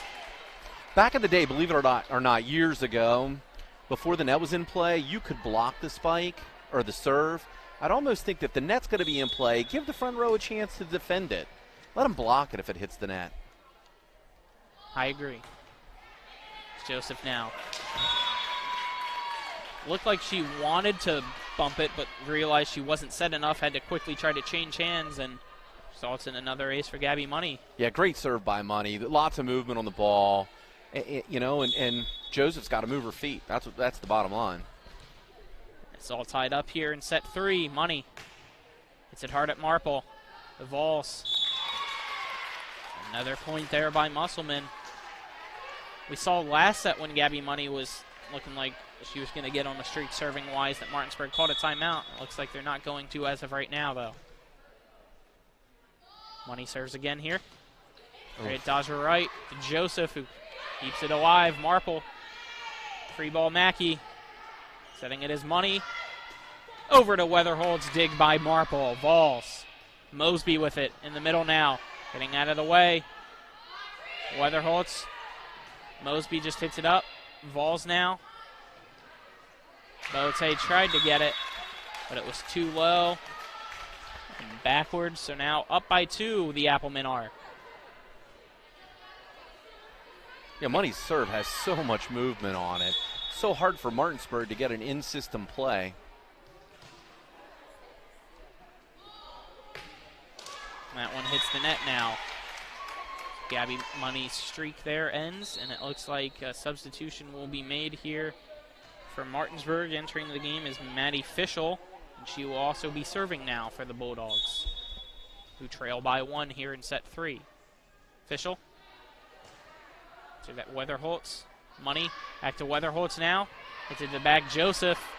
Marple tried to go for it, but didn't want to dive and risk hitting her face into that visitor bleacher area. Now Weatherholtz will be the server for the Applemen, who are up 2 in set 3. Winner of this set wins the game. Weatherholtz at Fischel. Vols to Mosby. Back to the Weatherholtz, set by Money. Tough angle. Tipped and the over ball hit there the antenna. by Watcher. The tip hit the antenna. Money set Watcher to the outside. When Watcher tipped the ball touched the antenna, which instantly ends the play. It's point Martinsburg. Martinsburg was confused as well. They were wondering what was going on, and then realized when the point was given to them that it was good for them. The second official... It's tough to tell, but yeah, that was a good heads-up call there by the second official. Mr. Cohn now serves. That one way out and into the bleachers. Yeah, bold prediction, maybe not so bold prediction. If Martinsburg's JV loses, it's in part at least due to service errors. Yes. Misowicz at Marple. Vols to Joseph. Joseph looked like she wanted to kill it, but had to hold back. That one almost blocked by Vols as Elwanger gets the point, though. Yeah, and see, in most situations, when you look at that play, you think, oh, well, the blocking mistake was with her hands. The blocking mistake was with her feet. She didn't get outside quickly enough to be able to set and press. Isowicz right at Fischel. Set by Vols to Joseph again. And Joseph had her steps ready, but had to stop and just lightly hit it over as that one to Marple now. Dodger right. Blocked by Franklin. Franklin was in perfect position. Either right was late or the set was low. Hard to tell. And there was no place for her to go with the ball. Haley Misowicz with the serve again. And that one, Franklin just right there at the net, hitting it back over. So a big lead here by Musselman. Martinsburg will take a timeout. We'll take it as well. 30-second break here in set 3. Musselman leading Martinsburg 11-6. 30-second break. You're watching TV 10.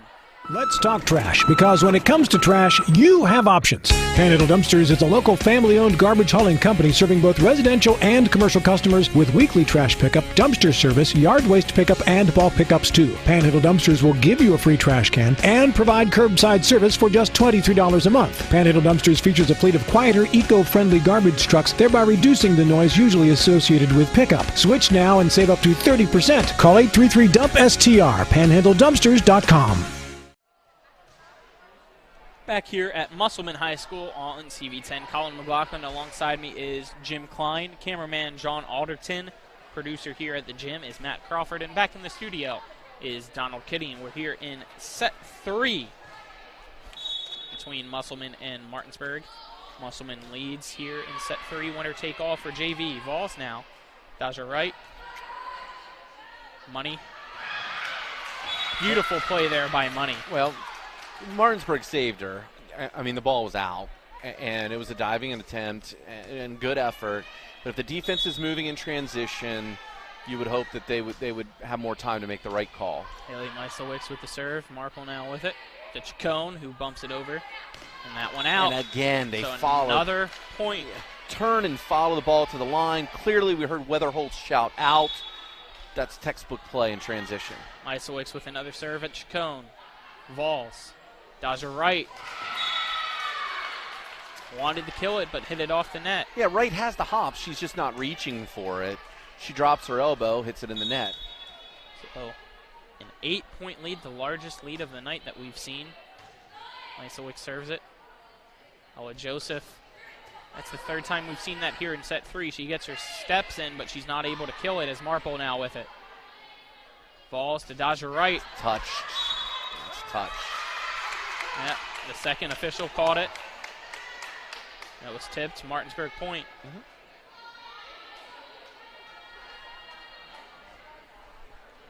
Good call. Definitely touched off block. Joseph now serves at Meiselwicz. Money. Elwanger. Joseph now. DeVals. Oh, that's low. Dodger right. Oh, no. Gets the point. See, again, it's a timing. I don't know if the set was low or Wright is late, but sometimes the sets are high to the middle, sometimes they're low. I assume it's a play, and Wright's late. It's Joseph with the serve. Money now with low. it. Elwanger has to get it over. Back here on the Musselman side, Elwanger sends it to the back. Joseph with it. Vols. Courtney Dick hits it at Meiselwicz. Meiselwicz, the Money now. 10 line. Elwanger drills that one. We used to set up the zones of the back row, call them red, white, blue. That would have been a white attack in the middle. Like that. That's nice and aggressive. Joseph at Weatherholtz. Back up. Dodger right. Tried to get the point there. Elwanger. Joseph. Money. Back over here. Saving it. That's Chacon. Joseph now. Oh, no. Hits it out. Free ball error. It's now 15-9. Musselman in the lead here in set 3. They won set 2 25-17. Martinsburg won set 1 25-23. So now here JV, it's best 2 out of 3. So winner take all here in set 3. Serving now is Kendall Watcher. Watcher right at Chacon. Vols to Courtney Dick. It's it to the far side. Meiselwicz. Elwanger. Hits it out, so a point for Martinsburg. Martinsburg trying to find a spark here in set 3 to start a comeback. Can Dodger Wright do it as she serves now, the sophomore for the Bulldogs? Dodger Wright. It's that one high, right in the middle. Elwanger has to just bump it over her head. Oh. Dodger Wright. Musselman likes to play the deep free ball, and Martinsburg has not adjusted. They really need to sprint from the net in transition when they know it's a free ball, because Musselman has consistently hit the free ball deep. Emma Mackey was now just subbed in for Elwanger, and she serves. Joseph. Vols. Oh, no. Boate called for it, so Wright backed off, and then Boate backed off. Yeah, we definitely heard someone call for it. I believe it was Boate. I think you're right. Because I was looking at Wright, and I never saw her lips move. And Wright had the ability to swing right there. So, conversely, if Wright would have called mine. As an ace there by Musselman. Yeah, this is that point in the game where you got to feel like, okay, you got to do something. We're going to put Marple back into play. Martinsburg's going to let this one slip away if they don't get a stop here quickly. Mackey now serves it. Back at Marple. Hits it up. Vols had to go for Free. it. Dodger right. Hit up. Weatherholtz. Hits it out. Back to a 7-point lead now, as Vols will be serving for Martinsburg, who's trying to come back here in set 3. Vols with the serve. Misewicz. Set up by Watcher to Gabby Money, who hits the tape. Dodger right with it now. Vols. Courtney Dick has to hit it over. Franklin. Back up here. Marple. Vols to Mosby, who kills it to the back, and that's in. Yeah, Mosby's on today. Good timing. She's getting the ball right on where she needs to be. And if you notice, you watch her hand, she snaps that wrist, puts just enough top spin on it. She's fine in the court, keeping it in play.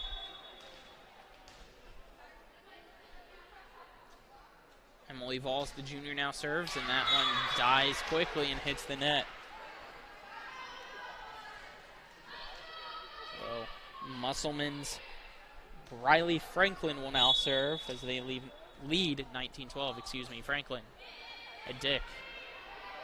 Vols to Boate, who got hops on that one. Beautiful spike there by her. Yeah, I mean, it was a great pass, great set, and Boate made him pay. Out of nowhere was that hop and kill. Sophie Marple now at the serve.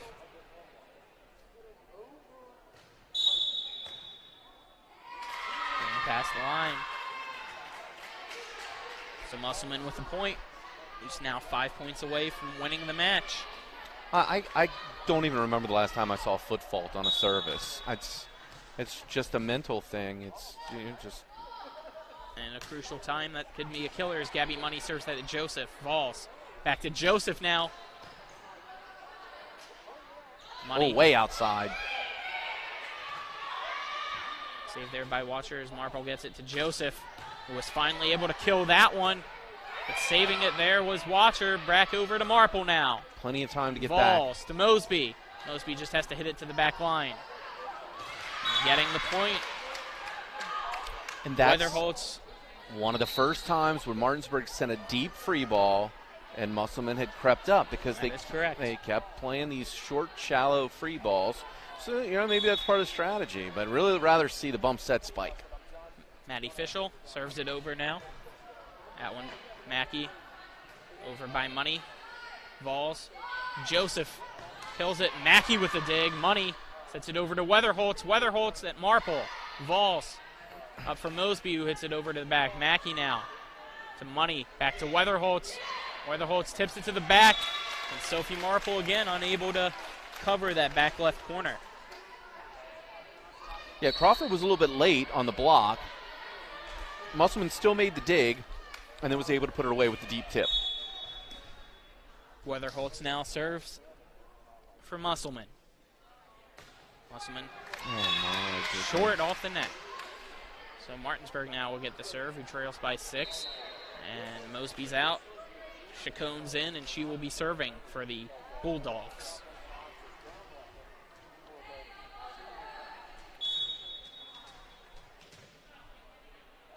Chacon. Serves it at Elwanger. Money. Tipped off the net.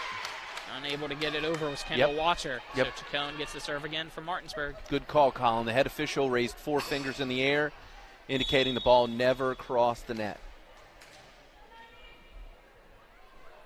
Chacon serves it. I think that's in. That looked in. Yep, it's an ace. It was close. I believe it's been her the past couple times, has a beautiful curve. Absolutely. Well, the lines person is supposed to have their feet on the V of the court, and the person who should have called that in, he's standing far off the line. That one now. Yeah, that's out into the varsity team who's sitting in front of us for Musselman. All right, so is this Weatherholt's back to serve? No. No, Weatherholt's actually just served, so it'll be Misowicz who's serving now. The freshman libero. Gets it at Marple, the other libero. Vols, Dodger right, Money, Watcher. Get in there. Over to Elwanger, Vols, Marple. Chacon just has to send it over for a free ball. Money sets it up here by Elwanger. Beautiful dig by Fischel. Joseph hits it in the middle now. Gabby Money sets it again. And a point there by Kendall Watcher. Makes it 2 points away now for Musselman from getting the victory tonight. For JV action, looks like we're going to have a timeout called here. We'll take it as well. A 30-second break. Score in set 3, Musselman 23, Martinsburg 17. 30-second break. You're watching TV 10. Remember when you were a little kid and saw your first deer? Oh, how cute. As an adult, maybe you've had a different experience. Where'd that come from? Bambi mess up your dream machine? Call Cody's Auto Body today at 304-901-4777 and get the work done right the first time. Cody's Auto Body, 851 Wilston Street in Martinsburg, has a team of auto body professionals with a lifetime of experience putting your ride back together again, regardless of how it got that way. Cody's Auto Body. We're in set 3 of the JV matchup between Martinsburg and Musselman. Misowicz now with the serve. Chacon to Vols. Dodger right for Martinsburg. Believe that was a block by Franklin. It was hard to tell if she got it or if Dodger right just didn't hit it hard enough. She celebrated like she did. So give her the block, Colin. Don't be stingy with the block. Game point here. That one. Serve. Vols now with it. Joseph hits it to the back. That's in. And that one is in. This is it. Do or die. Yep, do or die is Ella Joseph. It looks like we'll be serving the junior from Martinsburg. Joseph's got to serve 6 in a row, or this match is over. See what Joseph can do is her serve. The back at Misowicz. Weatherholtz to Elwanger, who has to just hit it over her head. Joseph DeVals to Dodger right. Off the hands of Franklin. Money. Elwanger. Never went. Off the antenna. And that's the first of many if Martinsburg wants to stay alive. 5 more, Colin. Does she have it in her? Let's see. Joseph with the serve. Yes. And an ace. And Musselman decides to stop the bleeding. We'll take a timeout. We'll keep it here. We had a timeout not too long ago, but set 3, 24-20 Musselman leads. Winner take all. Martinsburg, though, has the serve. And this is definitely a smart strategy there by Musselman just to try to slow down Joseph and get the victory. Yeah, scoring 6 in a row is tough. It is. Scoring 6 in a row is tough. Make sure to stick around because after the completion of the JV match here, 20 minutes after, it'll be varsity Martinsburg versus Musselman. Joseph, see if the timeout affected her. That one right at Elwanger. To Money. Back to Elwanger, hits it at Joseph. Vols to Dodger right. Blocked by Franklin. Vols to Joseph now, hits it to the back. Hit up by Weatherholtz to Money, to Franklin. To the back to Chacon, who has to get out of the way. Saving it, Joseph. Doesn't get there. Unable to do so. Musselman gets the win here in set 3 and the win overall. They win this set 25-20. So Musselman JV gets the win this evening. And we'll have varsity here about 20 minutes or so. But for now, we'll take a 1-minute break and then come back to wrap things up here for JV. Again, the final of set 3, Musselman 25, Martinsburg 20, a 1-minute break on TV 10. If you need to speak with a lawyer about an insurance claim or motor vehicle wreck, at Mansion Ferretti we rely on 100 years of combined personal injury and trial experience to win your case. There is no charge for meeting with us, and there is no fee unless we win. Mansion Ferretti excels because we are local, experienced in our courts, and always working hard to develop the personal relationship with clients that makes a difference. Call us at 304-264-8505 or go to wvjusticelawyers.com. At Mansion Ferretti, it's about seeking justice for you. We all know what a good time looks like, but what is it made of? We can think of a few things.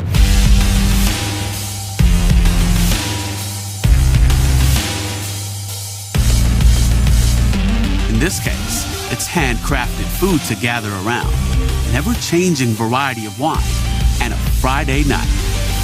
Do yourself a favor. Experience the good in a good time.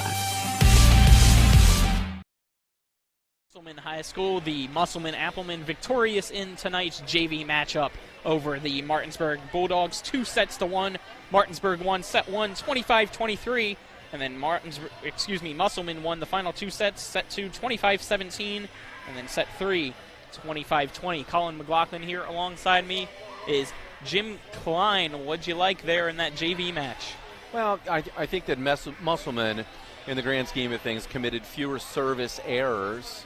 I think that they moved a little bit better in transition. I also really like the fact they send deep balls, free balls deep, gives the defense more time to set up, which allows them to have more in-system plays, more time for them to set up and be prepared for Martinsburg's attack. Too many mistakes by Martinsburg to win this time. Yep, as we will now have a 20-minute break between the JV and varsity. It'll be Martinsburg versus Musselman again here for varsity. Musselman, number 1 in the state, according to Max Preps. They're 18-1 overall, 5-1 in the conference. Martinsburg tied for 9th in the state. They're 5-2 overall, 2-2 in the conference. We saw these two teams match up 2 weeks ago, so it'll be another entertaining night for varsity-wise, as both teams are now getting ready to warm up. But any final thoughts of the JV game, or what you expect for the varsity game? A lot of fun, and I expect even more from the varsity matchup. Ready to see Musselman back on the court, and ready to see how Martinsburg responds to that defeat 2 weeks ago. All right, for Jim Klein, John Alderton, Matt Crawford, and Donald Kinney, I'm Colin McLaughlin here to wrap things up for the JV match on TV 10. We'll take our commercial break and then return for varsity action. You're watching TV 10.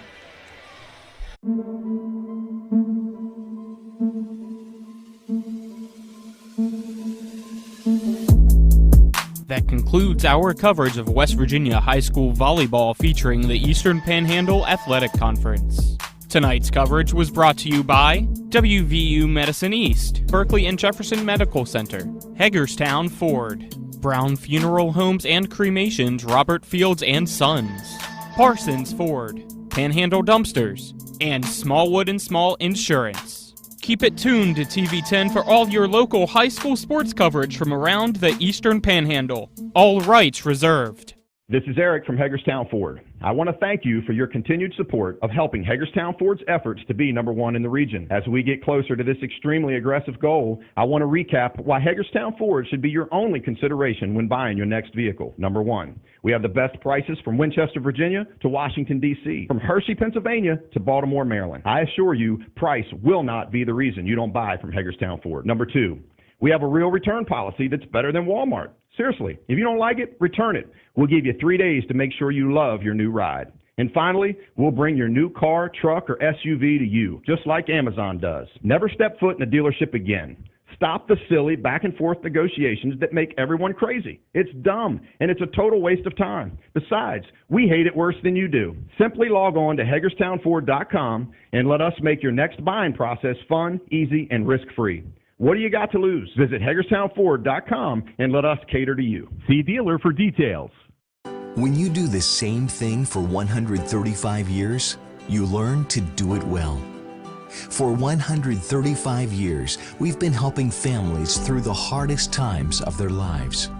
That's because we're a family as well.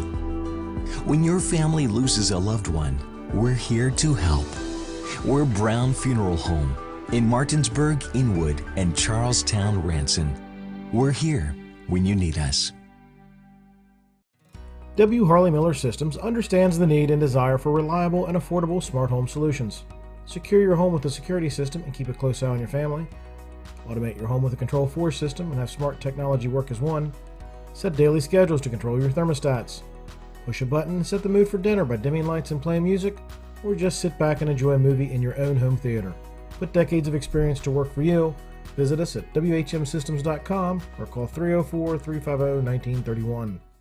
Looking to buy a home in the Eastern Panhandle? Having trouble getting your house sold? Then call Chris Ross and the Milestone Real Estate Group at Keller Williams. A Martinsburg High School graduate, Chris knows the local market, and he's proven it as the #1 real estate team in West Virginia in 2019. Milestone Real Estate Group at Keller Williams. Phone 304-579-7349 or go to callchrisross.com. Let's celebrate your real estate milestone together.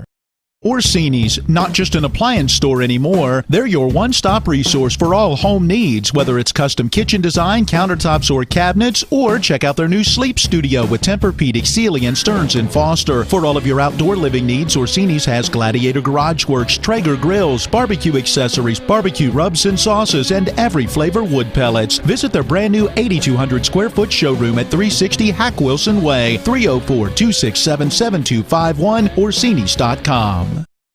The Palace Lounge in Martinsburg offers hand-cut, locally sourced steaks, fresh seafood, and sandwiches with great daily specials like 75-cent wings all day Monday, prime rib on Tuesday, New York strip on Wednesday, and chef specials every Friday and Saturday. Ask for the lunch punch card and have lunch on the Palace Lounge on Edwin Miller Boulevard. And don't forget the Big Apple Lounge on Sater Drive in Inwood. Energy is something you never really think about, even though you use it every day. With Roach Energy's no run-out guarantee and 24-hour customer support, that's just the way we like it. So when you think about it, call Roach Energy for all your oil and propane needs. Ask about our pre-buy and budget programs. Roach Energy, 304-262-4271.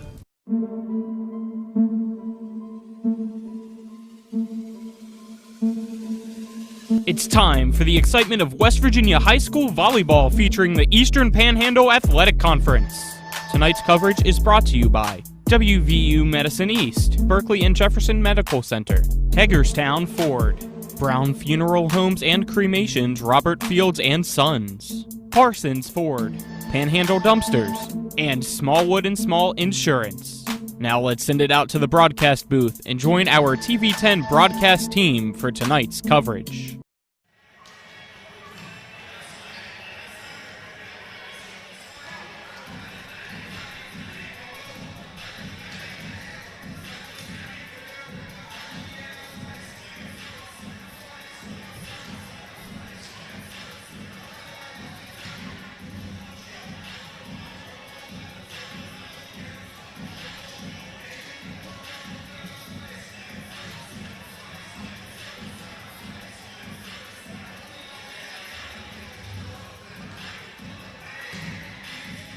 WVU Medicine OBGYN Ranson is pleased to announce their new location at 201 East 5th Avenue, Ranson. Whether you need a preventative exam or specialized treatment, the two gynecologic providers of WVU Medicine OBGYN Ranson, Dr. Consuela Cruden-Parham and Dr. Jeffrey Bowman, offer comprehensive women's health care in a nurturing environment and believe in putting your well-being and comfort first. To schedule an appointment at the new location of WVU Medicine OBGYN Ranson, call 304-728-2165. Hey football fans, it's your friendly alarm professional, Ben Copenhaver with Dynamark Atlantic Security. Who do you trust to keep your family and valuables safe? Integrity, trust, and professionalism are all reasons why Dynamark is the choice for home and business security in the Eastern Panhandle. Dynamark is proud to serve the community and be your first choice for alarm solutions. Don't become a statistic of crime today. Phone Dynamark Security to protect your tomorrow. Phone 304-671-2158. Back at the studio is Donald Kinney, and our cameraman for this evening is John Alderton, and the producer here at the court is Matt Crawford. Martinsburg taking on Musselman JV-wise, it was Musselman victorious over Martinsburg 2-1. Tonight we have the number 9 team in the state, Martinsburg Bulldogs, taking on the number 1 team in the state, still Musselman. But since we saw these last 2 teams 2 weeks ago, there's one big change. Musselman is not undefeated anymore, Jim. Yeah, we missed that match. Didn't get a chance to see that and how Hedgesville took down the defending state runner-up. So it'll be interesting to see how they respond to that. I'm very excited to see what happens here in this EPAC matchup, especially after Musselman's JV team did their job, came out and took care of business. Yeah, and one big thing to know about the EPAC, even though Musselman is first in the state according to Max Preps at 18-1, 5-1 in the conference, in the Eastern Panhandle Athletic Conference, because of head-to-head, Hedgesville is actually the team currently in first in the conference. Both teams are 5-1, but since Hedgesville is the one that beat the Applemen, Hedgesville right now is the team in first place. So that is something to keep in mind, as tonight it is the Martinsburg Bulldogs who are in fourth in the conference against Musselman, who's now second in the conference. Another thing, these 2 teams originally weren't supposed to play each other tonight. It was supposed to be next week, but since Berkeley County is now gold on the state map, there's green, yellow, gold, orange, and red for those of you who are listening that are not aware. And being in gold, you can only face teams that are also in gold, whether it's in your county or within a different county. And obviously, since the map on Saturday was formed by that, and the schools didn't have much time to call another school, they just kept it within the section. So it's now tonight, Martinsburg, Musselman. It will be interesting to see. I need to see what Musselman's doing for Thursday, because they were supposed to face Jefferson, but they can't do that Thursday now. Fortunately for Martinsburg, though, their match is against Spring Mills, so that's fine since both teams are from Martinsburg, being in Berkeley County.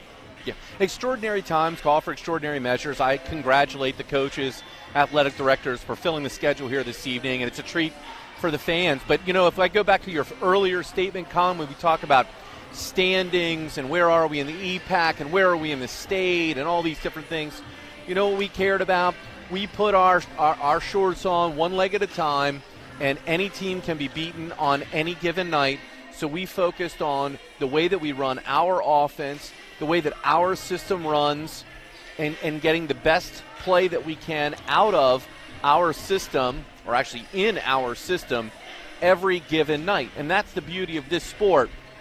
And I would be willing to bet you that's the way both of these coaches approach these matchups. Sure, they realize that they're playing a rival, but the kids look across the net.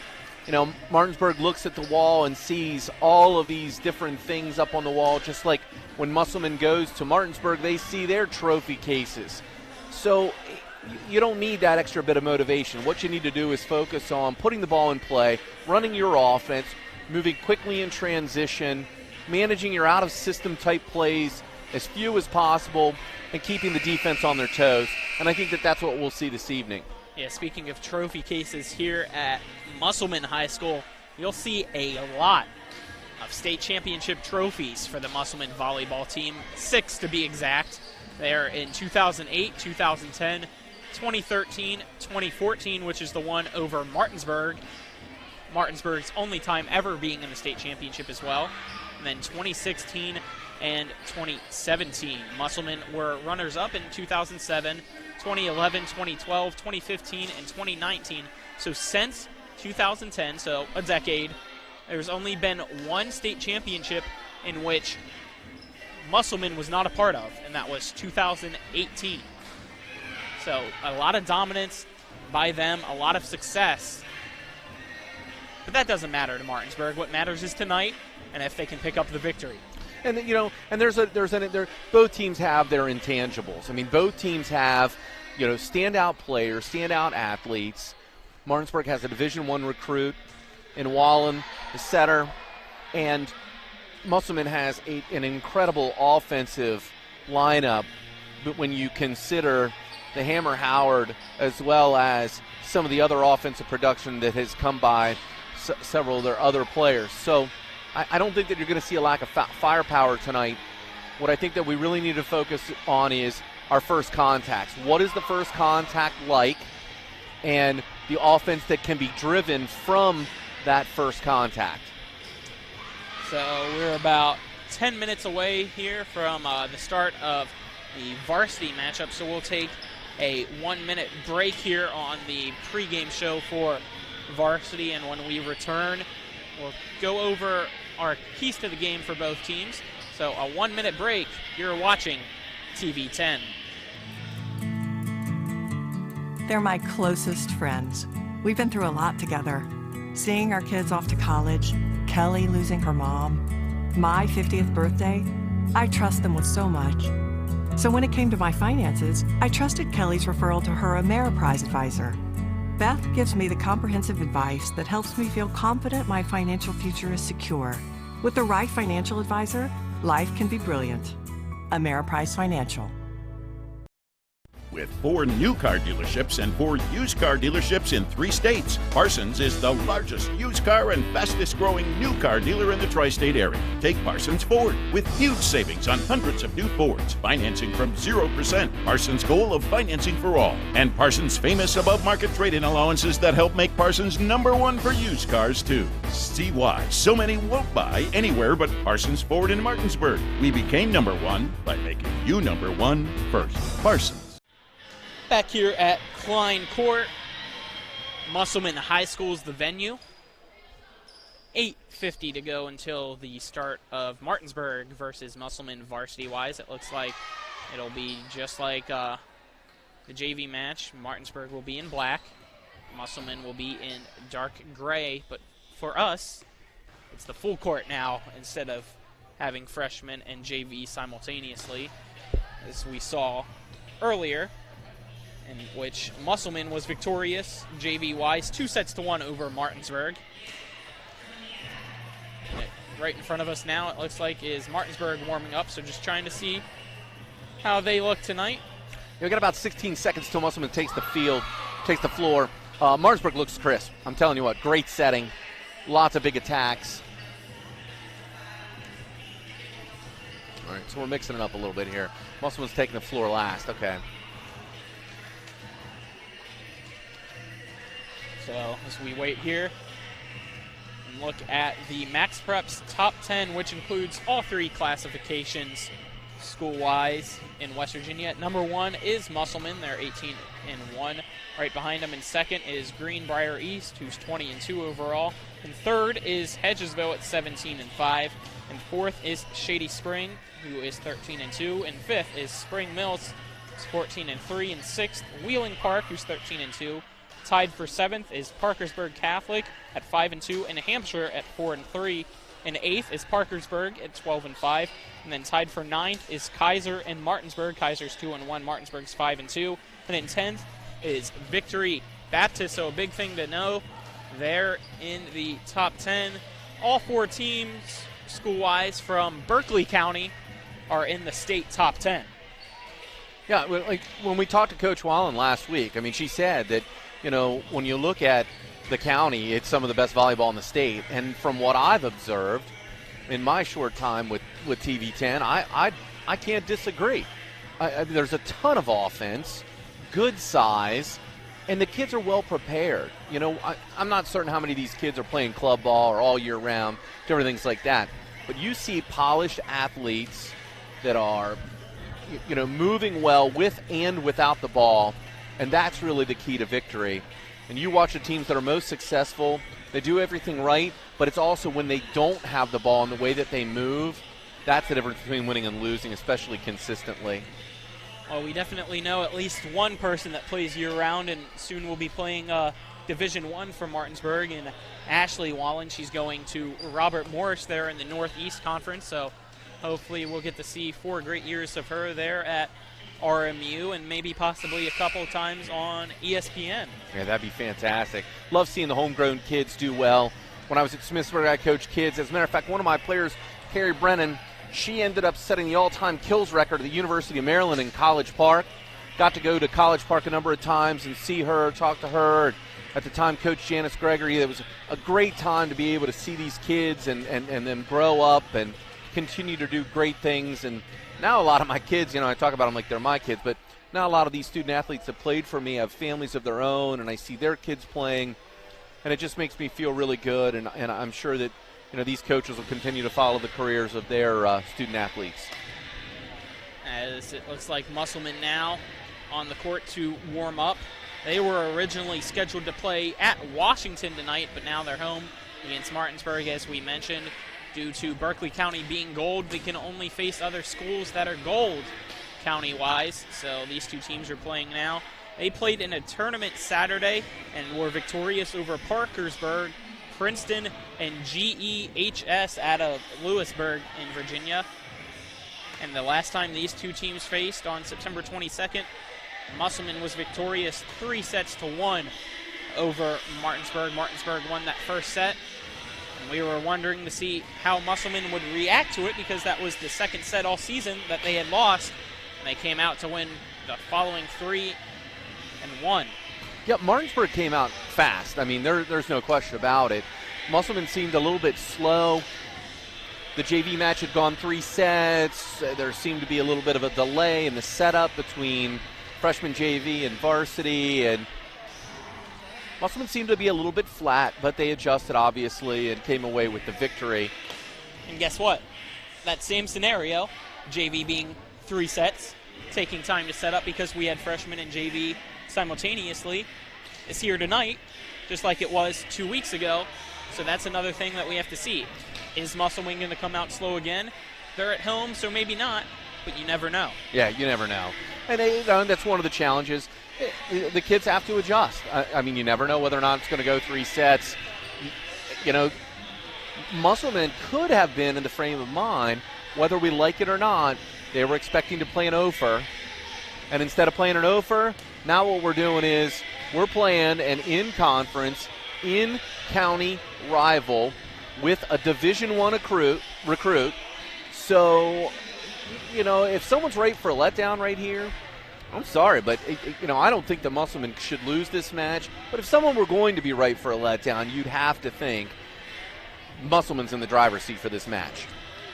I agree, as we're about 3 minutes here from tip, so we'll take our final break before coming back, getting the starters, and getting ready for the match here. But a 1-minute break.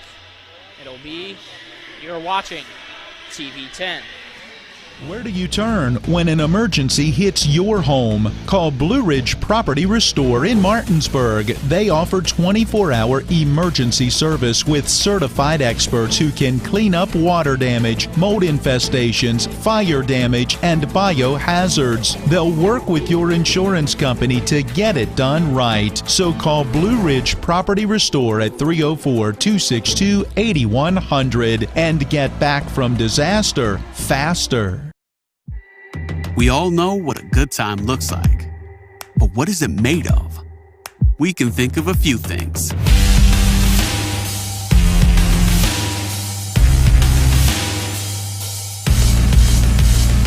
In this case, it's handcrafted food to gather around, an ever-changing variety of wine, and a Friday night. Do yourself a favor. Experience the good in a good time.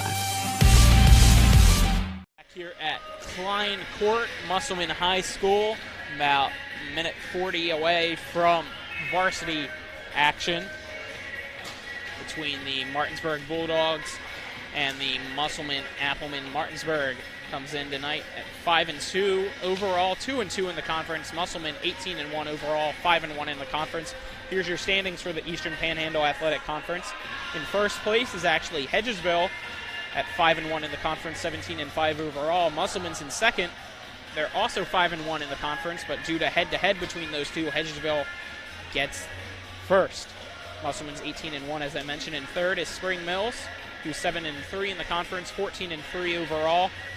Martinsburg's in fourth, 2-2 in the conference, 5-2 overall. And then Jefferson and Washington there in last, both 0-6 in the conference. Jefferson 0-7 overall, Washington 0-9 overall. So any final thoughts here as we're about 50 seconds away from starters and tip? Listen, the first place crew starts with you, Colin McLaughlin. You are number one. Thank you. You're number one as well. And we're going to have a little bit of fun here watching some volleyball. In about 30 seconds and a national anthem away from some great in-conference, in-county. No place I'd rather be than sitting next to you on this very narrow, uncomfortable bleacher. Yeah, as we arrived here due to COVID and everything, it was at first just the home side bleachers open. The visitor side is now also open. But we are actually up here in the tippy top of the home bleachers, so no table to be on, just a bleacher in front of us to set our equipment down, but it works. We actually have a beautiful view here from varsity. I'm ready to go. Jim's ready to go. This should be fun. We will take a 2-minute break here to hopefully get through the starters of both teams and the national anthem, and when we return, we'll be ready for Martinsburg versus Musselman. 2-minute break. You're watching TV 10. This is Eric from Hagerstown Ford. I want to thank you for your continued support of helping Hagerstown Ford's efforts to be number one in the region. As we get closer to this extremely aggressive goal, I want to recap why Hagerstown Ford should be your only consideration when buying your next vehicle. Number one, we have the best prices from Winchester, Virginia to Washington, D.C., from Hershey, Pennsylvania to Baltimore, Maryland. I assure you, price will not be the reason you don't buy from Hagerstown Ford. Number two, we have a real return policy that's better than Walmart. Seriously, if you don't like it, return it. We'll give you 3 days to make sure you love your new ride. And finally, we'll bring your new car, truck, or SUV to you, just like Amazon does. Never step foot in a dealership again. Stop the silly back and forth negotiations that make everyone crazy. It's dumb, and it's a total waste of time. Besides, we hate it worse than you do. Simply log on to HagerstownFord.com and let us make your next buying process fun, easy, and risk-free. What do you got to lose? Visit HagerstownFord.com and let us cater to you. See dealer for details. WVU Medicine Surgery is pleased to announce the addition of several new general surgeons to our expert team, offering a full range of minimally invasive laparoscopic and robotic surgeries and procedures. With 8 surgeons in Martinsburg, Branson, and Spring Mills, WVU Medicine Surgery provides revolutionary treatments, quicker recovery, and better outcomes. For more information or to schedule a consultation, visit wvumedicine.org/physicians and select specialty care. At Anthony's Pizza Inwood location, nobody does it better. We make our own dough and we bake it fresh twice daily. That's freshly baked twice a day to make sure your pizza always tastes great. Take advantage of our Anthony's Pizza special offer. Get 2 large one-topping pizzas, just $17.99. And when you buy 3 12-inch subs, the 4th one's on us. For the best in freshly made pizzas, subs, calzones, stromboli, lasagna, and more, it's got to be Anthony's Pizza, 372 Middleway Pike in Inwood. Call 229-7373 for delivery, anthonysmenu.com.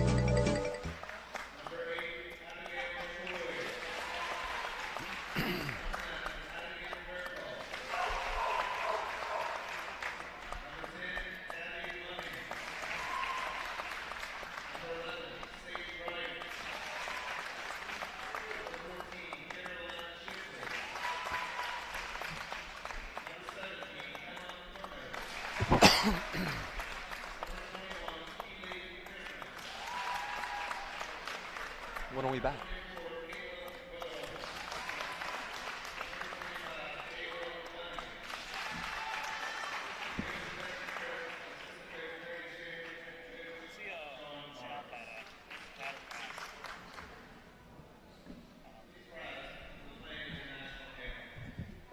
Remember that last trip to the auto mechanic? I also think your solenoid gasket is bad. What? Yep, that'll be another $500.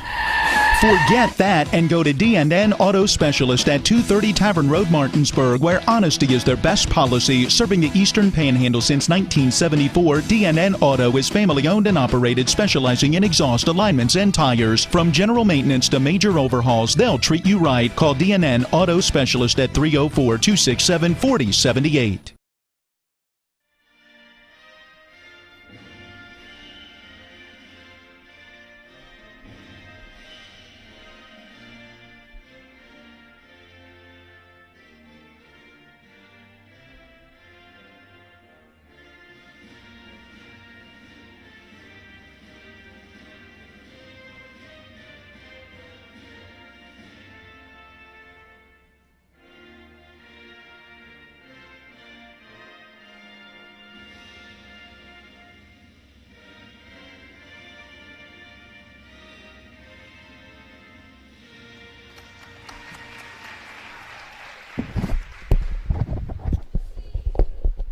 So we're back here at Musselman High School, Klein Court.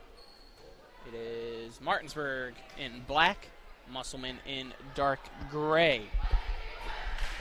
Colin McLaughlin here alongside me is Jim Klein. Our cameraman is John Alderton.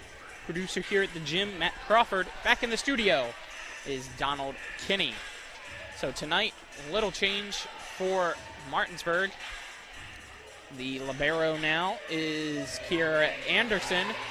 Last week we saw Yakari Blanchard be the libero during the varsity match against Washington.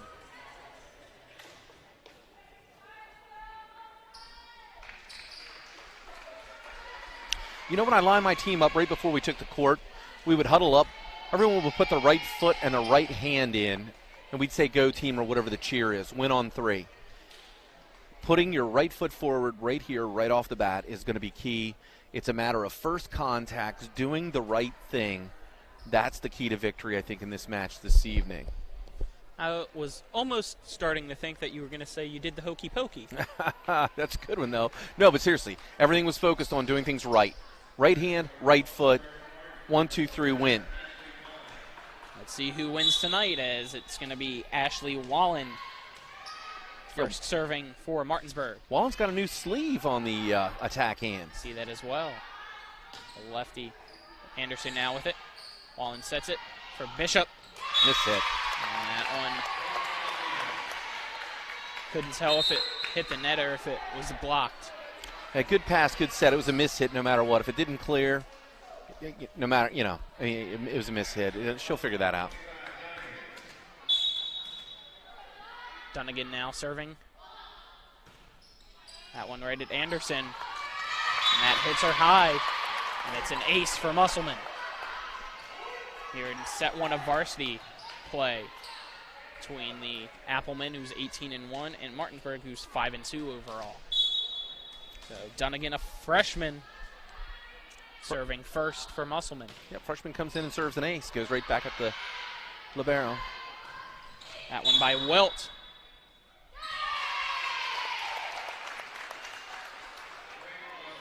The attack's outside the antenna. Point Musselman. Up a field goal to start the game, just like that. Dunnigan now with another serve right at Anderson. One of 2 TV10 helpers on Friday nights is Anderson, along with Ella Joseph, as Martinsburg gets its first point of the evening, and Yakari Blanchard will now enter the game for Avery Bishop and go serve. Yeah, Bishop with a good deep attack off the net. The pass wasn't great. The set pulled her back, but she still made good contact. Yakari gets it. Hammer Howard over. Now Bella Ray. Howard set back up. That one drove, blocked, or excuse me, dug by Anderson. Ella Joseph hits the tape. Back over Hammer Howard. Joseph now with it. Wallen sets it up for Welt. To the back now. Back here, Hammer Howard tries to tip it over. Saved by Wallen. Roof. And then roofed back over by Sadie Wright, the senior middle hitter. Wright was right in serve. Yeah, Wright was right in position. She slid the net the entire time, right there to clean up the mess. Early lead for Musselman. Another serve right at Anderson. Bella Ray. Back to Dunnigan. And here, Joseph tried to get it, and Bella Ray couldn't get it off the net from Anderson. 5-1 now, Musselman leads in set 1. Ball's in the net, you got to go low. You got to get low to bring that ball out of the net. But boy, Bella Ray looks a lot more confident at the net with her swing. Right with the serve, and that one hits the net. So Martinsburg gets a point there off a Musselman error.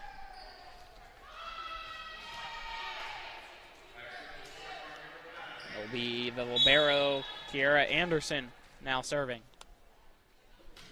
Anderson hits that one back. Back over here. Back to Blanchard, off the second official. Great hit there by Shipley.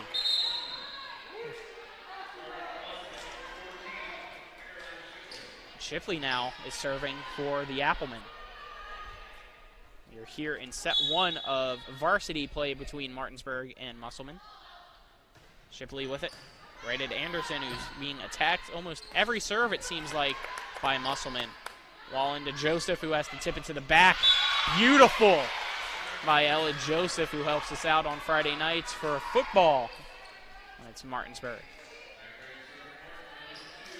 Ella Joseph, a senior for the Martinsburg Bulldogs. Served by Gracie Wilt, another senior. Hammer Howard, beautiful, getting the point for the Applemen. A little bit of a miss hit, but down the line. Off speed. Kills all that matters. Musselman up 7-3. Hannah Hammer Howard is the server for Musselman. Serves that one off the tape right at Yukari Blanchard to Wilt. Back to Joseph. She gets blocked there by Ketterman. Got to cover off block. Musselman in control early here in set one. Howard serves again.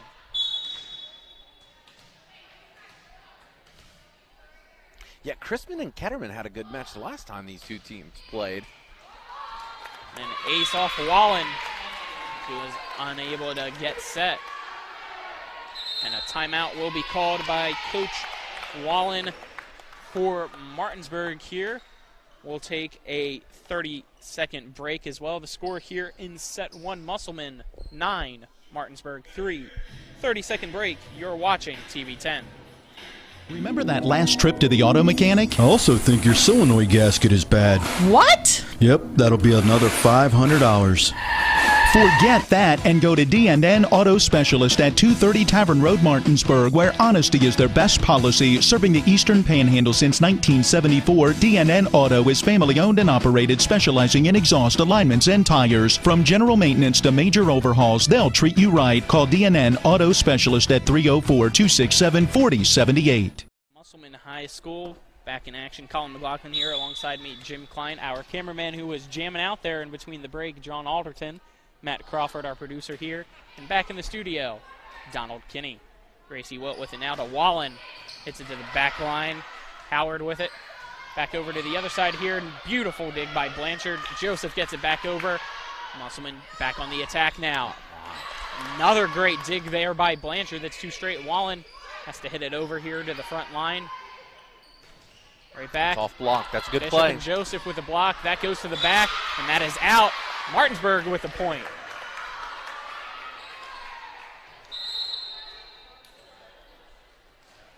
It will now be Ella Joseph, one of the senior captains, serving for Martinsburg.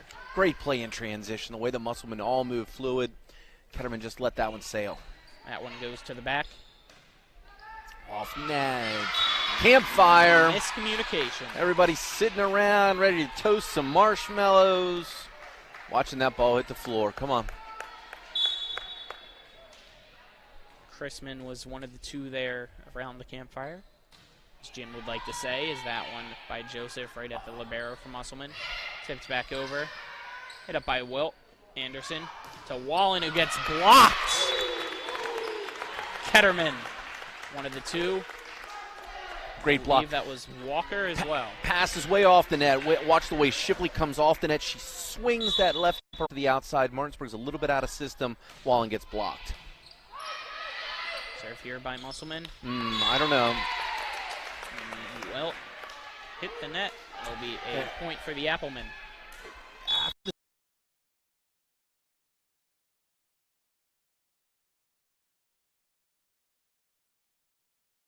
This defense is not allowed to reach on it. Martinsburg was not a race. Official could give the number. They could look at the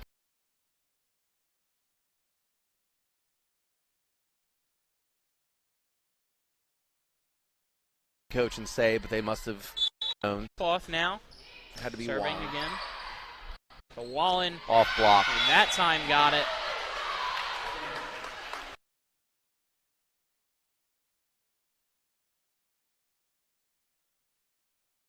Too hard.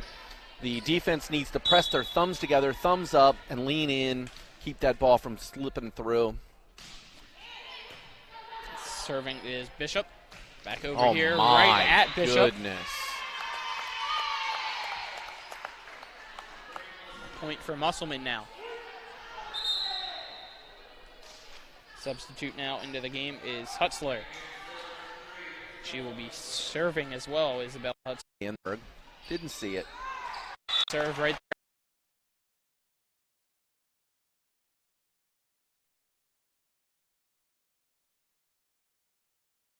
there. Is unable to get set. We've seen that twice here in set 1.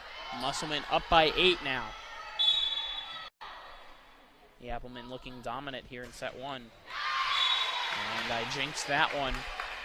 The serve by Hutzler goes into the net. Now Ashley Wallen on the serve. Serving recruited setter should not be passing them a whole lot. Serve receive. Was close but called out. Yeah, so technically that would not be what I would like to see. If everyone just kind of turned.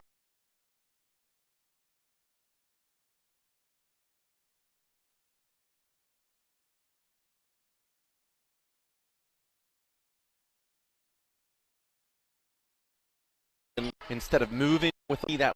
That one at Joseph. To Bishop. Bishop in the back line now. Musselman with it.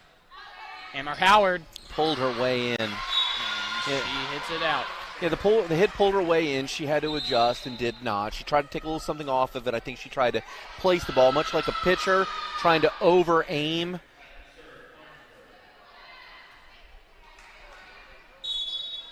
Down 7, Martinsburg. Against Musselman. Yakari Blanchard serves it. Back of Faircloth. And Toole. Martinsburg was, and getting the point is the Applemen. Yep. Outside blockers got to turn that right hand in. Turn the right hand in against that outside hitter. Oh, she took something off it. Anderson. Wilt. Hutzler. Bellaray hit it to Anderson. Blanchard tried to save it, but was unable to do so. The dig looked like a lift to me. That's what I was about to say, too. They didn't call it. No.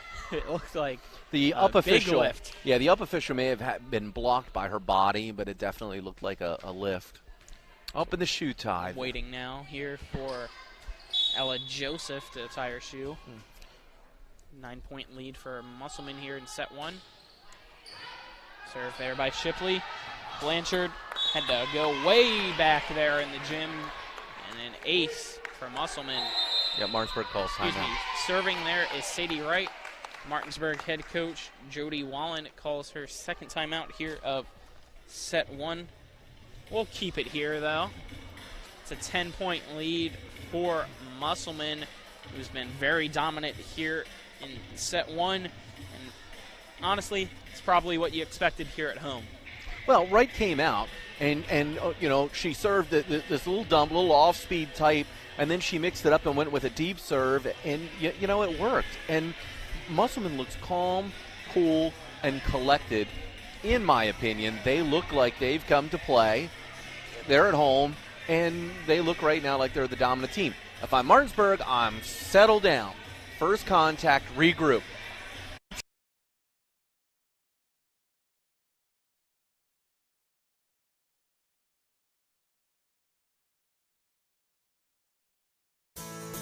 McCrae is dedicated to protecting our employees and you, our customers, as we provide our communities essential heating, cooling, and indoor air quality needs during these trying times.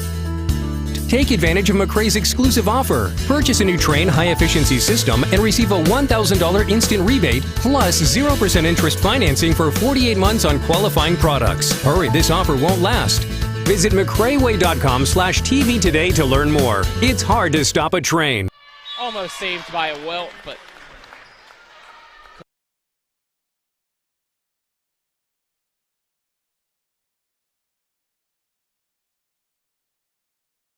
Howard got a single block against Bishop to block single against a hitter of Howard's caliber. Here's the serve here from Musselman at Anderson. Joseph was backing up and then quickly had to try to scoot forward, but as everybody knows, no matter what sport, once you're going back, it's hard to correct your body and quickly come forward. Interesting, the coach subs with the lead on serve. He's working in players. Caroline Shipley serving now. Abby McCoy's in. Blanchard, Wallen to Joseph. Shipley to Howard, who tips it over. Wallen, though, was able to get it. Low set. Anderson, She adjusted. back to Wallen. Faircloth. This Shipley, is out of system. Howard, Blanchard. Wallen over to Quick. Joseph. Off the tape. Into Howard, who saves it. Back over here to Anderson. Martinsburg resets. Wilt. Off block. Off Howard. Reset. Defense needs a reset quickly. Free ball. Faircloth. Go, go, go. To Howard. Blanchard with another dig. That is about 2 or 3, I believe. That's and it. Joseph gets the point. But what a run there by Blanchard. I believe that was 2 or 3 digs off spikes there by Hammer Howard. Yeah, great rally. Great rally. Now Gracie Wilt serving for Martinsburg. That one right at Howard, who now kills it. Yeah. And that time beats Blanchard.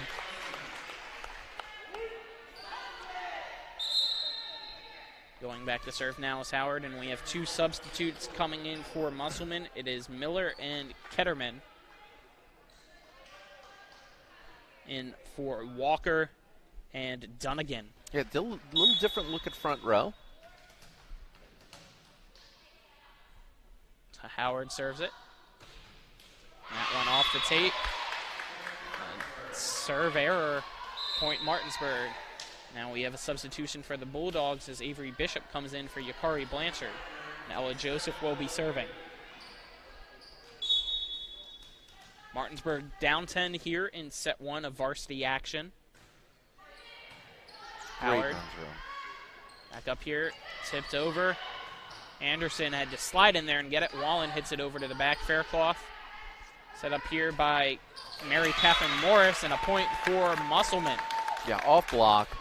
McCoy with a great spot on the tip, gets Martinsburg a little bit wonky there. Send the ball over. And again, Bishop, very difficult to block one-on-one. Madigan Faircloth, the junior libero, serves now for Musselman. That's a line drive right at the other libero, Anderson, who had to slide back to get it. Joseph hits it to the back and out. So now Musselman 3 points away here from being victorious in set 1. Yeah, great serve. Got Martinsburg out of system and a down ball error. Hate to see free ball issues like that. Something we worked on a lot. Finding those deep corners, get reset. Faircloth right at Anderson again. That one at the net. Joseph with it, though. Wallen, Faircloth. Tight, up by Morris. Blocked. Faircloth able to block there by the big 2. No angle on that. Wallen and Bishop, 2 big blocks for Martinsburg, resulting in a point for the Bulldogs. Bella Ray now enters the game for Anderson. She's had a good night so far. Serving is Skylar Bishop. Comes to the back at Howard. Great pass. That one up. Blocked by Bishop and Ray. Back in here. Oh. A miss hit there by Sadie Wright. Another point for Martinsburg, who's trying to come back here in set 1, down 10. Musselman's okay, just need to settle. It was a great serve. Run their offense right here. Bishop serves again. Hammer Howard up to the back line to Joseph. Wilt over to Bishop. Almost blocked by Wright. Back over here. The back line now, Martinsburg. Wilt sets it. Joseph just has to tip it over. Oh, my. Big hit there by Sadie Wright, who makes it now set point for Musselman.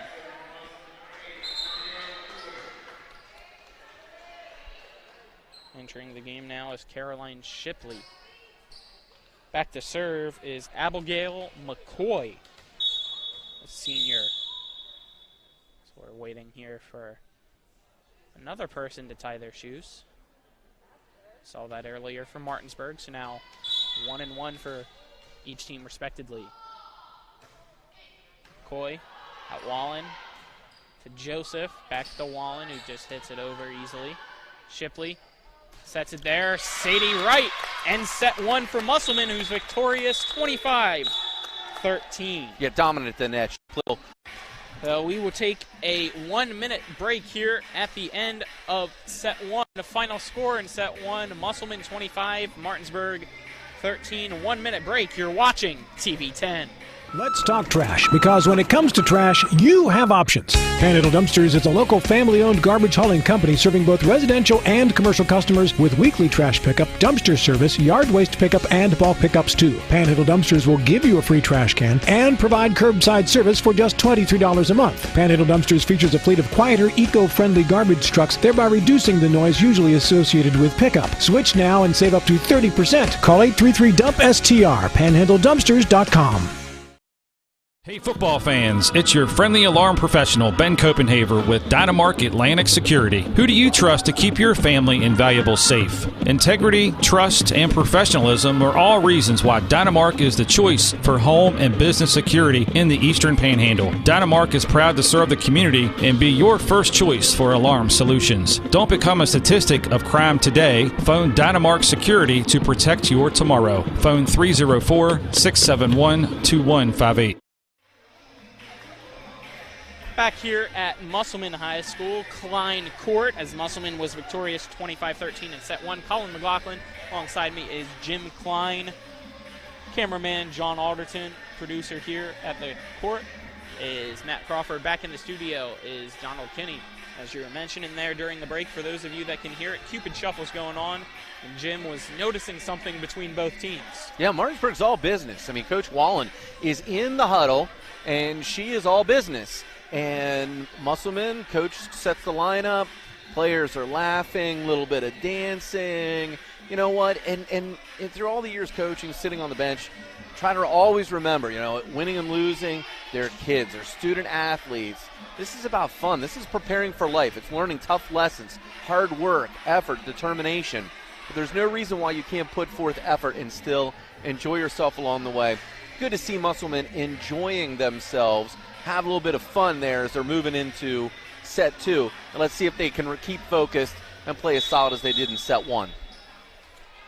As it'll be Musselman starting set two, serving-wise. Back there to serve is Ava Dunnigan, a freshman on the varsity roster.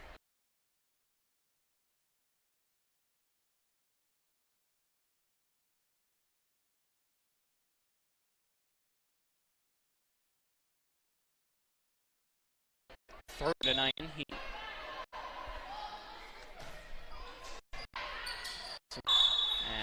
hitting it over was Wallen, but it was to the out-of-bounds side of the antenna.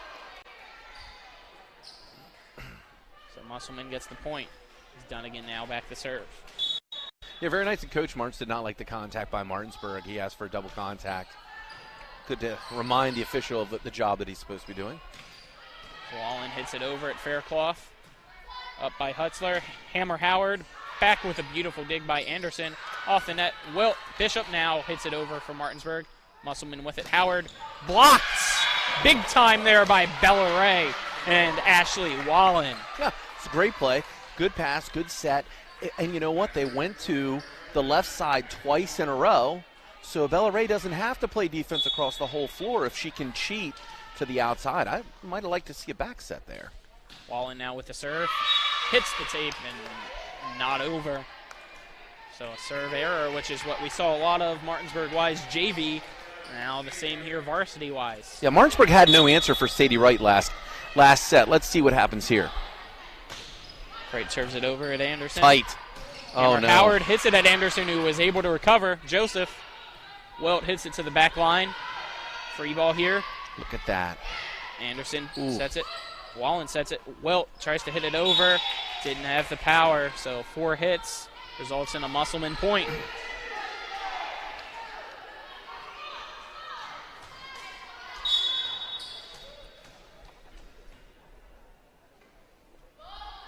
So right with it.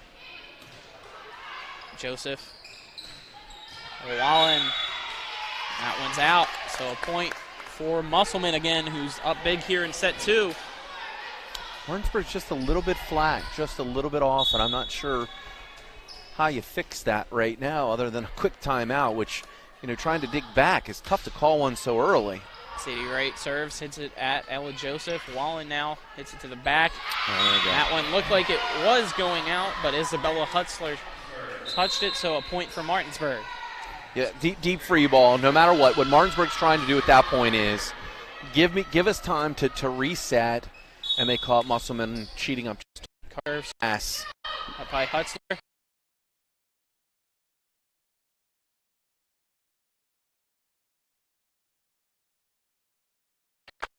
Tipping it over, was unable to block it, so a point for the Applemen. Gosh, and you talk about a team with a future. That's a sophomore that just got the tip kill. Shipley now serves hard, right at Blanchard. Wallen sets it for Joseph, who gets high and in. Beautiful kill there by TV10's own Ella Joseph. Yeah, Madigan Faircloth, she opened up. That's the play. She opened up to let it go. She made her decision that was out. Now another TV10 own Kiera Anderson on the serve. Almost looked like that was a lift. It was close to me. Wallen hits it off the tape, but what were you seeing there? Did it look like a lift? Sets way off the net. She wasn't prepared for the back row attack, and she pushed it a little bit. The pass is what got me first. She really kind of swung her arms a little bit. She needs to J-stroke a little bit more, drop her elbows. Howard now serves it. Wallen to Joseph again. Back at Howard. Shipley over here to the near side. Anderson tomahawks it. Off block. Pancake. Beautiful pancake there by Anderson. Joseph hits it over Howard. Musselman resets, now back on the attack. That one at Wallen. Martinsburg now trying to attack. Wallen hits it to the back. Howard. Over. Wilt with it. Free ball now for Musselman. Can they capitalize? Gotta use it. Blanchard. Musselman did capitalize on the free ball. Yeah, stack play. So what they do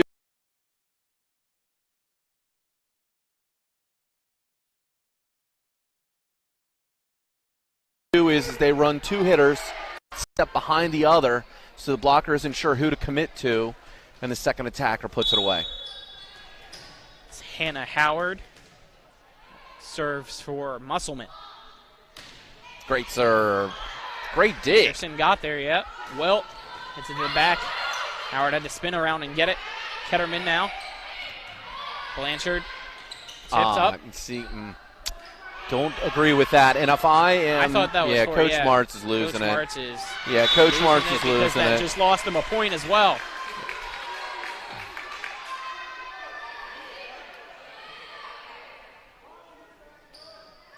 She was a back row player.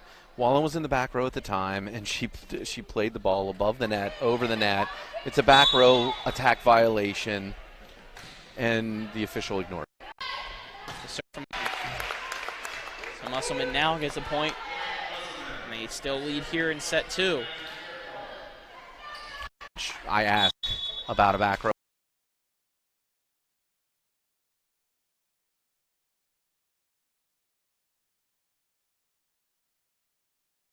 Attack for Wallen.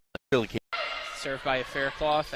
Wallen, Bishop tried to get the spike there, but was unable to do so. That was Skylar Bishop, a freshman, who hit it out. Yeah, this is a formidable front row with Wright and Ketterman. Faircloth at Blanchard, up to Wilt, over there. And a little tip by Wallen. Howard has to save it. Free ball here. Can Martinsburg capitalize? Ella Joseph. Yeah. It's a big front row. Wright, Chrisman, Ketterman, all three athletic, big. They're moving in the front row real well. They set the block perfectly on the outside. Real tough for Joseph to put that ball away. Faircloth to back at Wallen. Wilt. Joseph. Another point for the Applemen. I believe they called that a double hit. Either that or the lift. He didn't really give us a hand signal, but either way, yeah, he called the hands of the setter. Brekoff overhits that one. Blanchard let it go. Wise move there, and a substitute now coming in for Martinsburg. It'll be Ella Joseph back to serve for the Bulldogs, who trail by 6 here in set 2. Martinsburg won set 1, 25-13. Joseph serves that one out as well, so back-to-back serves respectively by each team being out. Yeah, very obvious. Faircloth Moves all the way. She knows it's out. It's not even a question. Textbook serve receive. We have a long pause here for another substitution. Entering the game for Musselman is Mary Catherine Morris, the senior server. So Morris now. It's a couple dribbles and serves it over here to the back line at Joseph. Wilt to Wallen. Off block. Off block results in a point for the Bulldogs. See if that's a spark.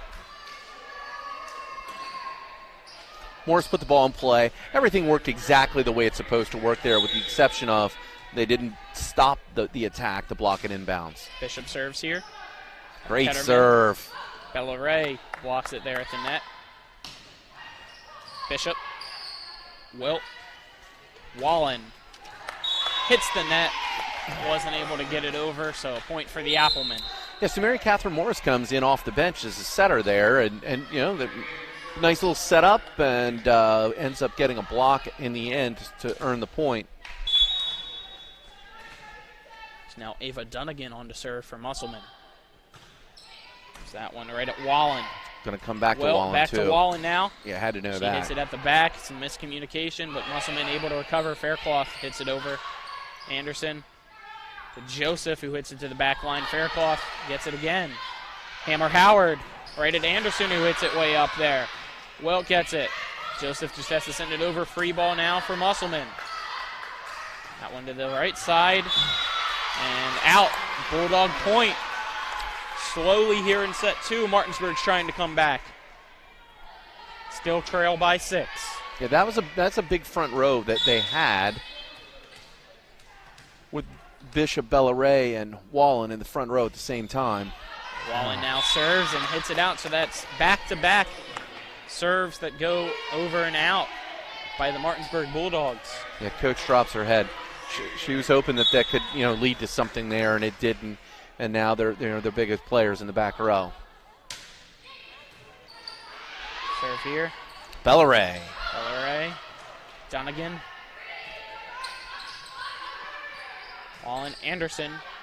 Joseph. Back over here to Morris. Bishop now. Right at Dunnigan. It's in. Hammer Howard. Way in. Out of system. Wallen, Anderson. Joseph. Yeah. Off the net. Musselman gets the point. Bishop can't take an approach there.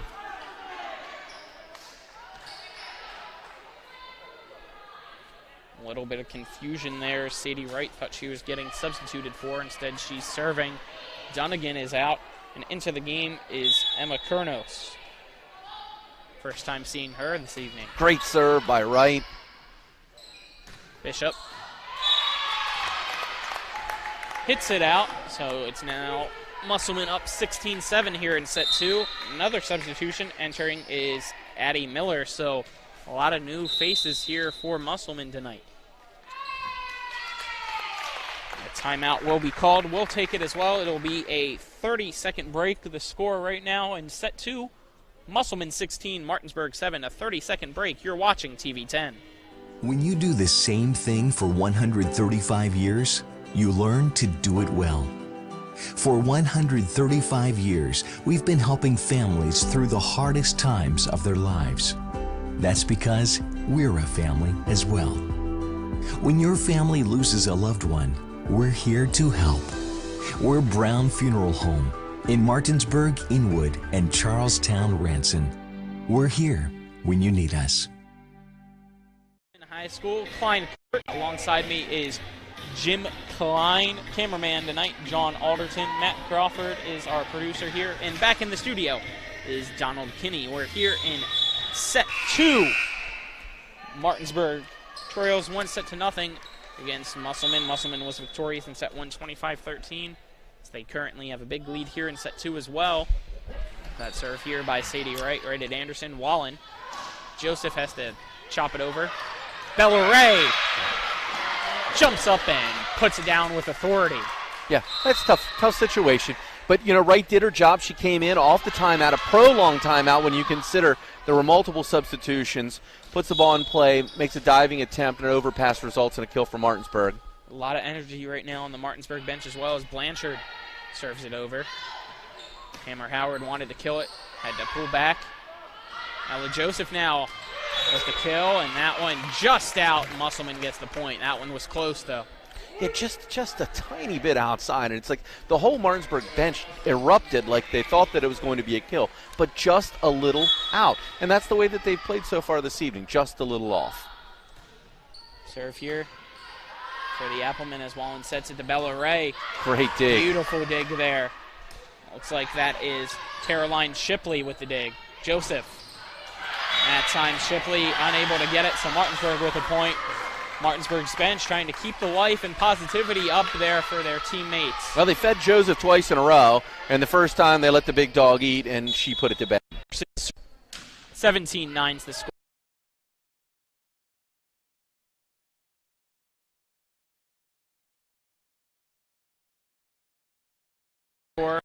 Hammer Howard hits it at the back. Blanchard, Wallen over at Joseph, who hits it to the back, and that one out. Almost looked like the line judge there gave the call before it even landed. She thought it was sailing. Maybe she guessed. She was right. Definitely out. Not a question. It's a 9-point lead now. It's Hammer Howard on to serve.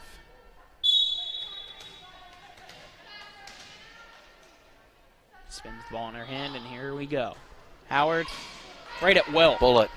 Wallen over to Joseph. Into the air by Shipley. Faircloth sets it. Calls that's the what I hands. thought. Yep. She's confused by it. Head coach is also confused by it there, trying to dispute it. Is Coach Sean Martz. Feather soft touch. Wilt with the serve to the back. Faircloth. Shipley. That one. Yeah, that's trouble. Way out of 4 system. hits. Yep. Unable to get there was Addie Miller. Coach is challenging them to play through this. Wilt hits it off the tape, rolls down the net, point for the Applemen. Now Faircloth serves. We have a substitute. Sadie Wright comes in on that front line to make it even bigger. Faircloth with the serve. To Wallen, up by Wilt. Bishop tries to get it. After a little error there by Faircloth, I believe that's Ketterman as well. Yeah, Ketterman's reaching. I'm not sure where the coverage was behind her. Typically we teach the blocker not to reach back, but there was no one there. Ella Joseph with it. Sit at Howard. Up by Shipley. Almost blocked by Bishop. But a point for the Applemen as Sadie Wright gets the kill. Yeah, Wright's having a great match. Sadie Wright is definitely playing very well tonight. Great swing. Now up by 8. Serving is Abigail McCoy. Wilt with it over to Bishop. Hits it into the middle. Ketterman saves it. Sadie Wright gets it. Pancake there by Anderson. And it looks like call point for Musselman. So he calls the hands of the setter. It's conversely to Faircloth, which I didn't think was necessarily a bad call. I'm just not sure about that. Bishop now with it. Off the hands of the blockers. Great decision. Tight. Yep. It's tight. Howard up here by Bishop. Wilt. Other Bishop. That one gets it. So that's a transition. So Ketterman coming off block. Again, when she turns to move in transition, she hits the net. So now serving is Skylar Bishop. And that one is out. She heads over to the bench. Here Anderson substituted it out, but has to quickly come back in after that. It just feels like every little play, every little chance for a Martinsburg run, they turn around and, there's a service error. Emma Kurnos now serves. Anderson. Dumped it right in, and then the set's not at the net. Back up here, Faircloth hits it to the back. It's touched. And it was touched by Anderson. Should have let it go. Yep. It would have been out. I believe that ball was sailing. I think that would have gone. So now 2 points away from a set 2 victory for Musselman. Coach Marsh working in some different players, and that's good to see.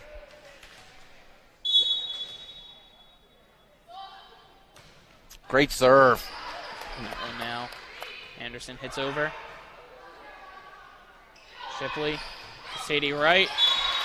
Bellaray had it on her hands but didn't get it over the net. So now another set point here for the Applemen. Bellaray was definitely frustrated on that one. Wright adjusted to the set. Difficult play. Gets the kill. That one at Sadie Wright. Ashley Wallen. And that one will end set 2. Musselman, another 25-13 win in a set. They now lead 2-0. So we will take a 1-minute break here. The final score is set 2. Musselman 25, Martinsburg 13. 1-minute break. You're watching TV 10. Our dad taught us a lot about the law, but he taught us even more about life and people. He taught us to treat clients like family. At the Skinner Law Firm, the firm our father started here in the Eastern Panhandle, we still believe that. We also believe that everyone has the right to be protected from those who don't play by the rules. We believe it's about helping people. Call us at the Skinner Law Firm, where we treat you like family.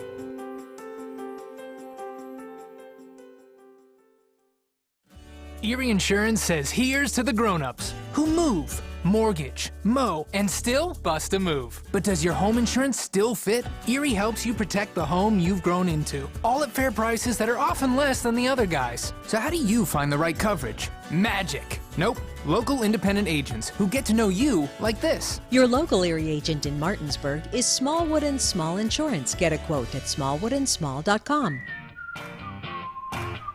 Erie Insurance.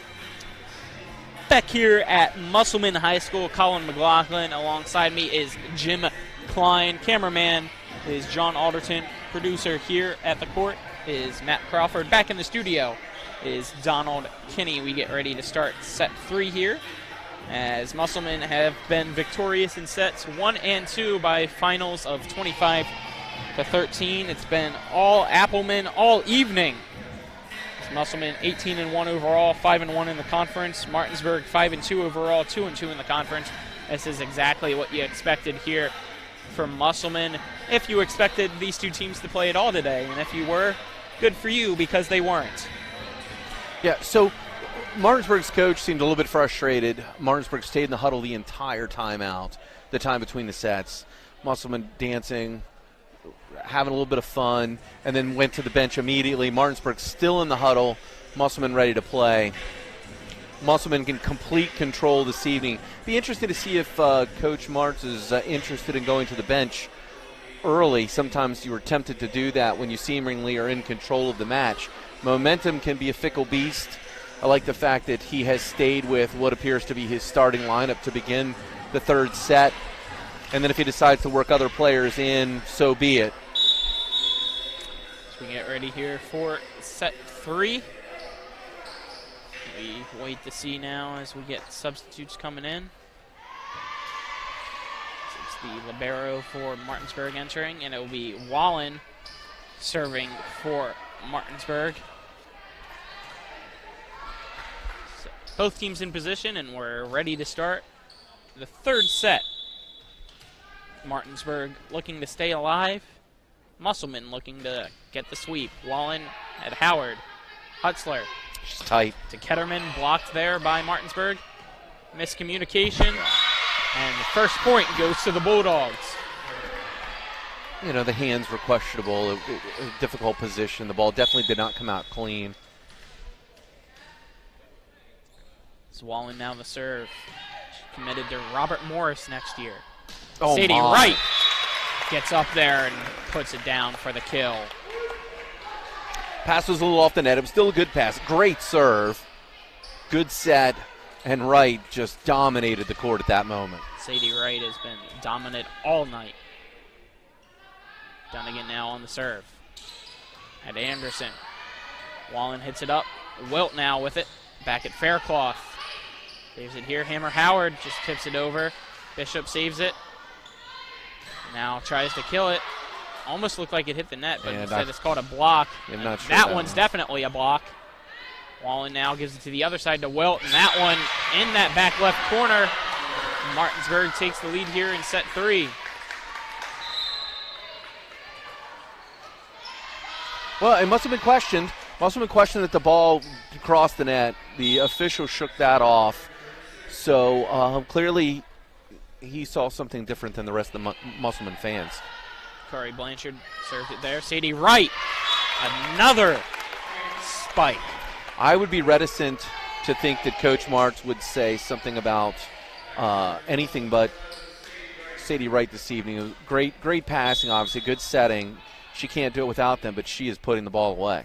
Definitely make sure to ask him, because as of right now, unless things change drastically, Bellaray gets the point there for Martinsburg. But as I was saying, post-game wise, I will interview the winning coach, and as of right now, it looks like it will probably be Sean Martz. Don't want to make it official yet, as we're still here in set 3. Martinsburg does trail 2-0, but still alive as Anderson hits that one at Faircloth.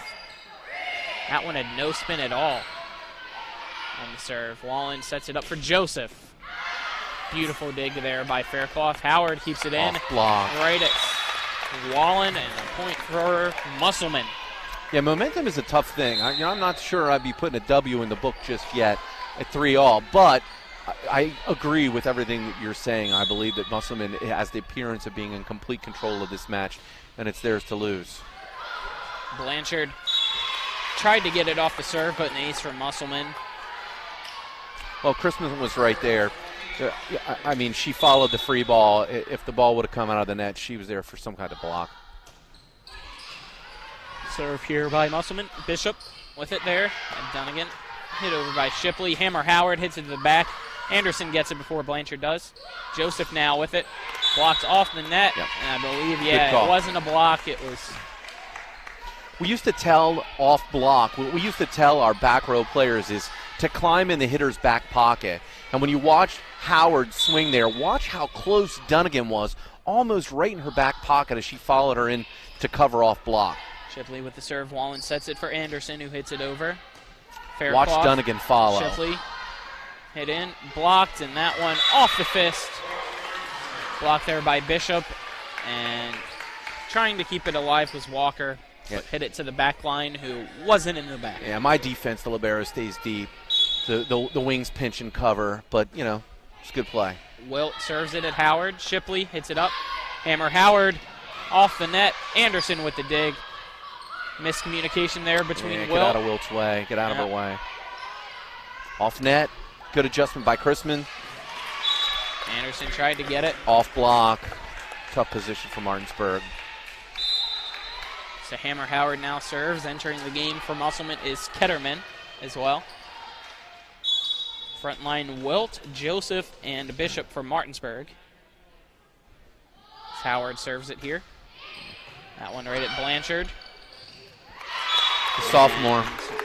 Getting it there was the sophomore Addison Walker. It's Hammer Howard now. Serves again for Musselman here. I didn't have many 5'8" sophomores in my 9 years on the bench. Blanchard now with it. Wallen hits it right off the tip of the net. Unfortunate for her. Another point here for Musselman. Colin, I kept coaching them to be taller.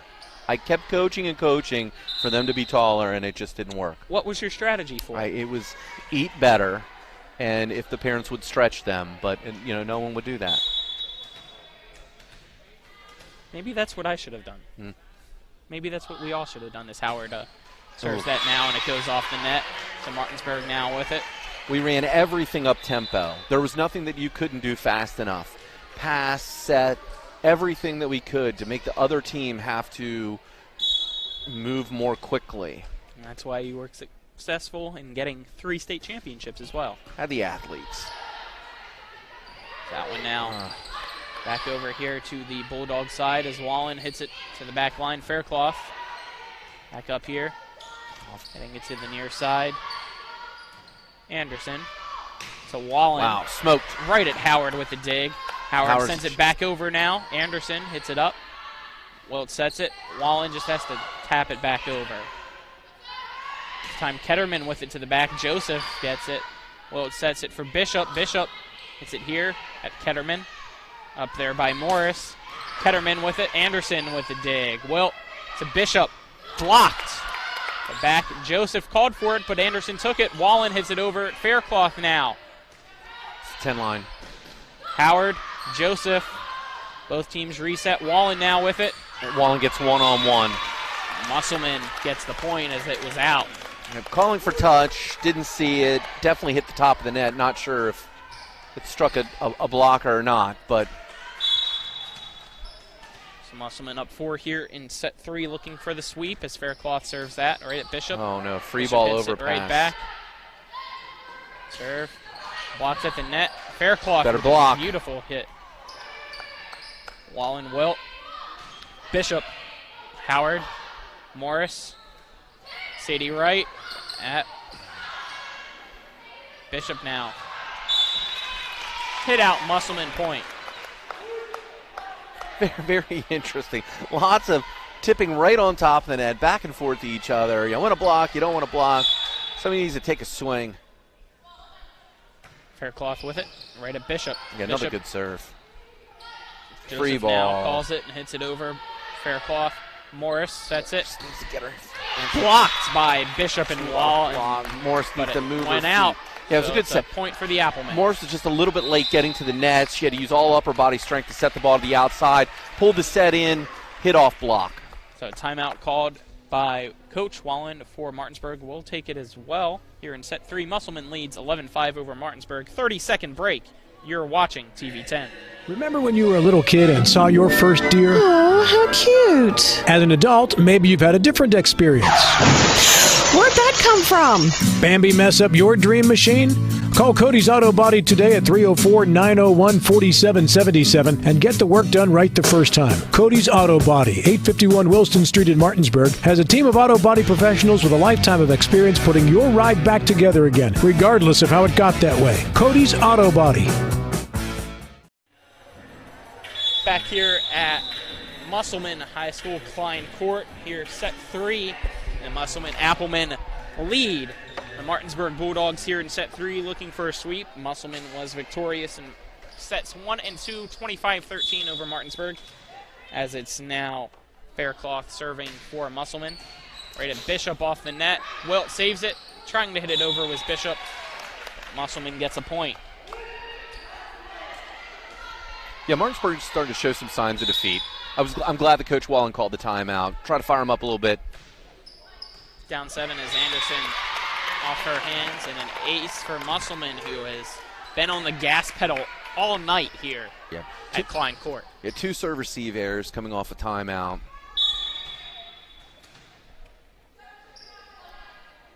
Faircloth serves it at Joseph. Wilt sets it for Wallen. Wallen to the back. Hit up into the stands by Morris, and a point for Martinsburg. Now, off-speed hit. She pushed a little bit deep. Again, Morris just a little bit late getting to the ball. As we wait for the game ball to come back, it will be Skylar Bishop serving for Martinsburg. Bishop. Back line of Musselman. Hitting it over there. That's Joseph tight. now. That was Chrisman. And Martinsburg gets a second straight point now. Yeah, Ketterman with the miss hit. She saw that giant watermelon floating towards her and was smelling the kill and miss hit. So now Martinsburg only trails by 6. Here in set 3, Morris sets it. Sadie Wright gets another kill. We have a lot of substitutes getting ready to come in. Looks like only 2 instead of 3. Shipley wanted in, but is not. Now coming in is sophomore Isabella Hutzler, who will serve for Musselman as well. Yeah, Wright's unstoppable tonight. Off net. Oh, great pass by Wallen. Well, low, back to low, Wallen, low. who had to come over, and Wallen ultimately knew that one had to have been getting ready to be blocked. That was beautiful there by Ketterman and Yeah, I just Wright. don't know. This is such a tough serve-receive rotation for them. Wilt's got to run the whole way across the court. Ray gets blocked again. Ketterman and Sadie Wright right there at the net. Excuse me. Dropped on our side. Dropped on the Yep. Musselman side. I missed that, so it's a point for Martinsburg. Thank you, Jim. Howard back over here. That's Kerriman touch. hits it to Joseph, who was fortunate to save that. Bishop off the net. Musselman gets the point. I see. Did you see that when it's crossing the net? It's a tough angle for us. Tough angle, just like the ball off block. We're sitting on the one side of the court. Tougher to see whether or not the ball actually cleared the net. So it's now Ava Dunnigan serving for Musselman. Dunnigan serves, has to run all the way left side. Anderson tips it back here. Bishop hits it over, setting it there. Goes to middle to right. Sadie Wright. And someone's Joseph in the couldn't net. get there. Yeah, someone's in the net, and there's no call. I don't know if it was Ray or follow through, but Dunnigan now serving again. Right at Kiara Anderson. Wallen calls it off for Joseph. Wilt hits it over. Into the air now. Howard wanted it, but instead Dunnigan took it. Wallen over to Bishop and chips it over. off the antenna. Hit the antenna. So a point for Musselman, who is up by 10 here in set 3, looking to wrap things up this evening and get a sweep GV varsity-wise and a sweep here 3-0 set-wise. Yep. Now So entering Bishop's the game. pulled. Sorry? Bishop's pulled from the outside. Coach Wallen's working the bench a little bit. That's what I was going to mention. Moni Fennell entered the game for the Bulldogs as the Bulldogs now get the point.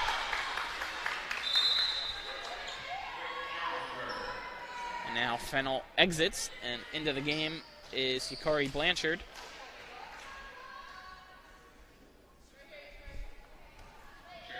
It is a 9-point lead for Musselman. So Yukari Blanchard is now serving. Great serve. Right at Faircloth here, has to get low for that one. Sadie Wright with it. Anderson. Back to Joseph. Set by Hutzler. Hammer. Howard gets it. 19-9 now. Musselman in set 3. The stack play is so hard to defend because you're setting up one-on-one matchups. Who do you block in that situation? Wright's been unstoppable all night, so you have to respect the fact that she might swing, and Howard's right on the left side of her. It's a double-edged sword. Swollen now with it. Joseph almost blocked there. Hutzler gets it. Hammer Howard now. Puts it at the back. That one was in. Musselman with the point. 5 points away from ending this. And we have a substitute coming in now.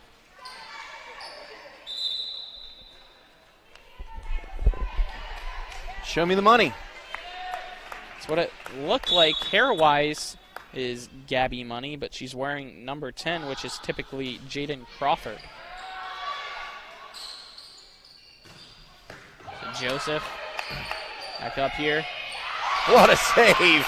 Beautiful save there by Addie Miller, and a point for Musselman. Yeah, that's definitely Gabby Money. Gabby Money comes in off the bench. A little out of system, and somehow Musselman still comes away with the points. Pretty cool. Sadie Wright hits it over here to Blanchard. Wallen sets it for Joseph. Great swing. Big dig there, and out of bounds, though. Martinsburg gets the point. Trying to see who that was there for Musselman. It looks like Emma Kurnos is the one that hit it out there. A lot of different faces for Musselman tonight, which is good for them. Getting experience varsity-wise as Kiera Anderson sneaky with that ace. Musselman just needs to focus right now on serve receive. Focus on serve receive.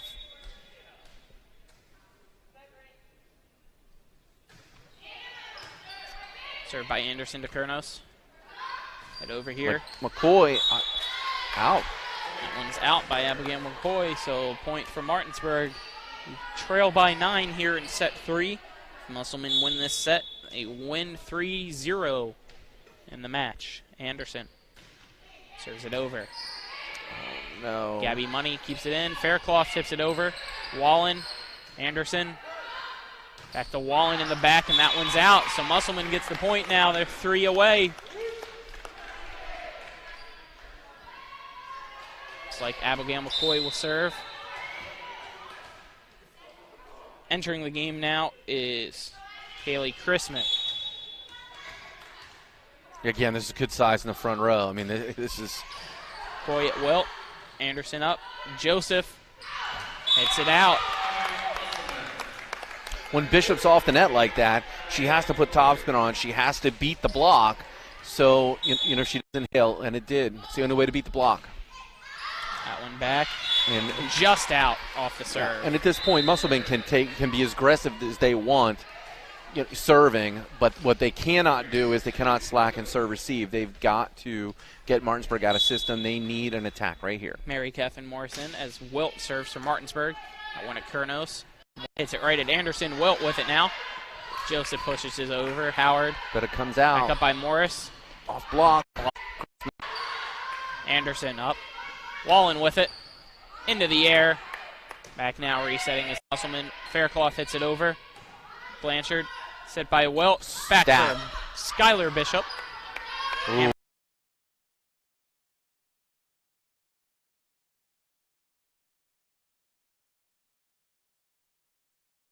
Howard. Back over. Anderson calls it. Wallen now tries to get the kill. Faircloth. Morris. Back over to Chrisman.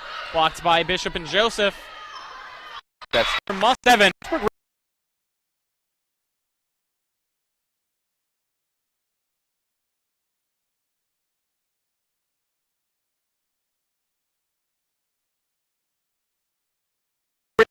Real nice play. Musselman still found a way to actually put it away with a point for the Musselman Appleman. Yeah, game, set, and match. I mean, this is it. I mean, unless Martinsburg got a 12-point play in their back pocket.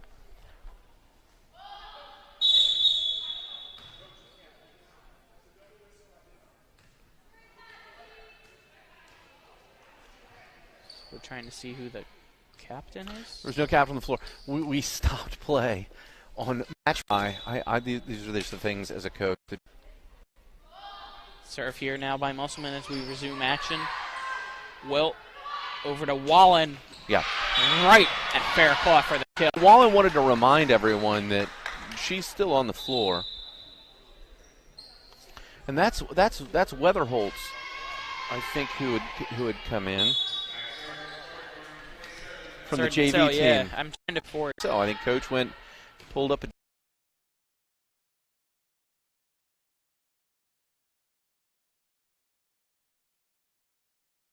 JV. I like that. Money and Weatherholtz. Joseph over to Fennell. Fennell. Sit up. Pull her in. That one blocked. Hey, back Good up here. save. Back. And Weatherholtz gets the final point. Gets a kill.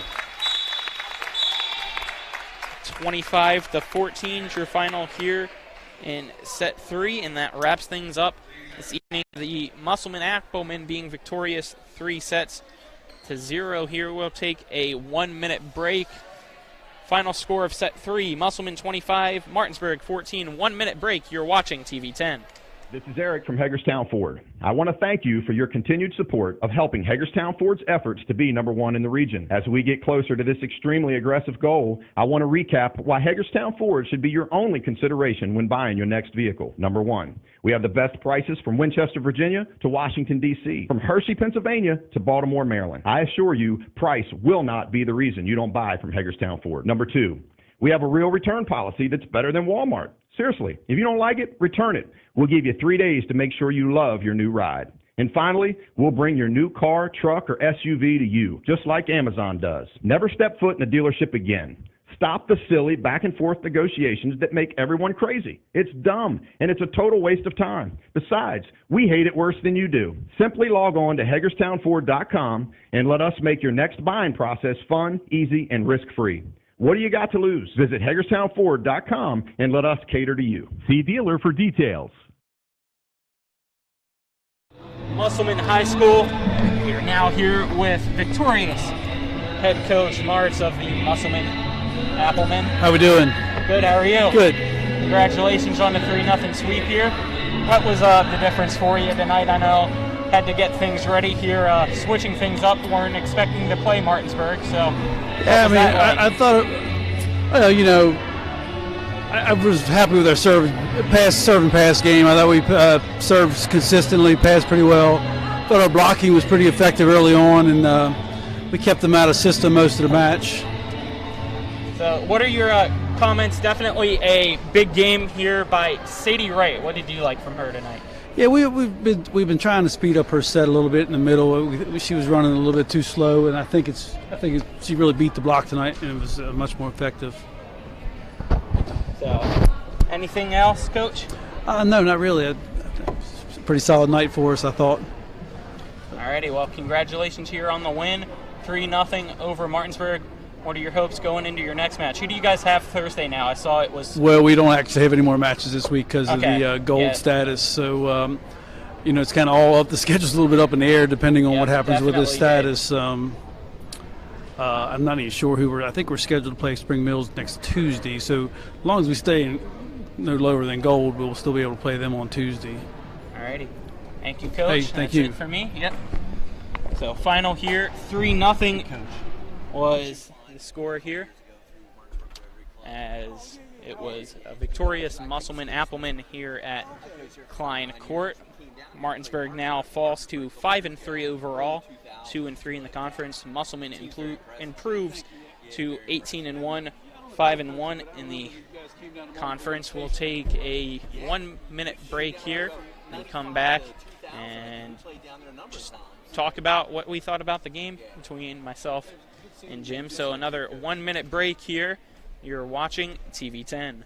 At Anthony's Pizza Inwood location, nobody does it better. We make our own dough and we bake it fresh twice daily. That's freshly baked twice a day to make sure your pizza always tastes great. Take advantage of our Anthony's Pizza special offer. Get 2 large one-topping pizzas, just $17.99. And when you buy 3 12-inch subs, the 4th one's on us. For the best in freshly made pizzas, subs, calzones, stromboli, lasagna, and more, it's got to be Anthony's Pizza, 372 Middleway Pike in Inwood. Call 229-7373 for delivery. Anthony'sMenu.com.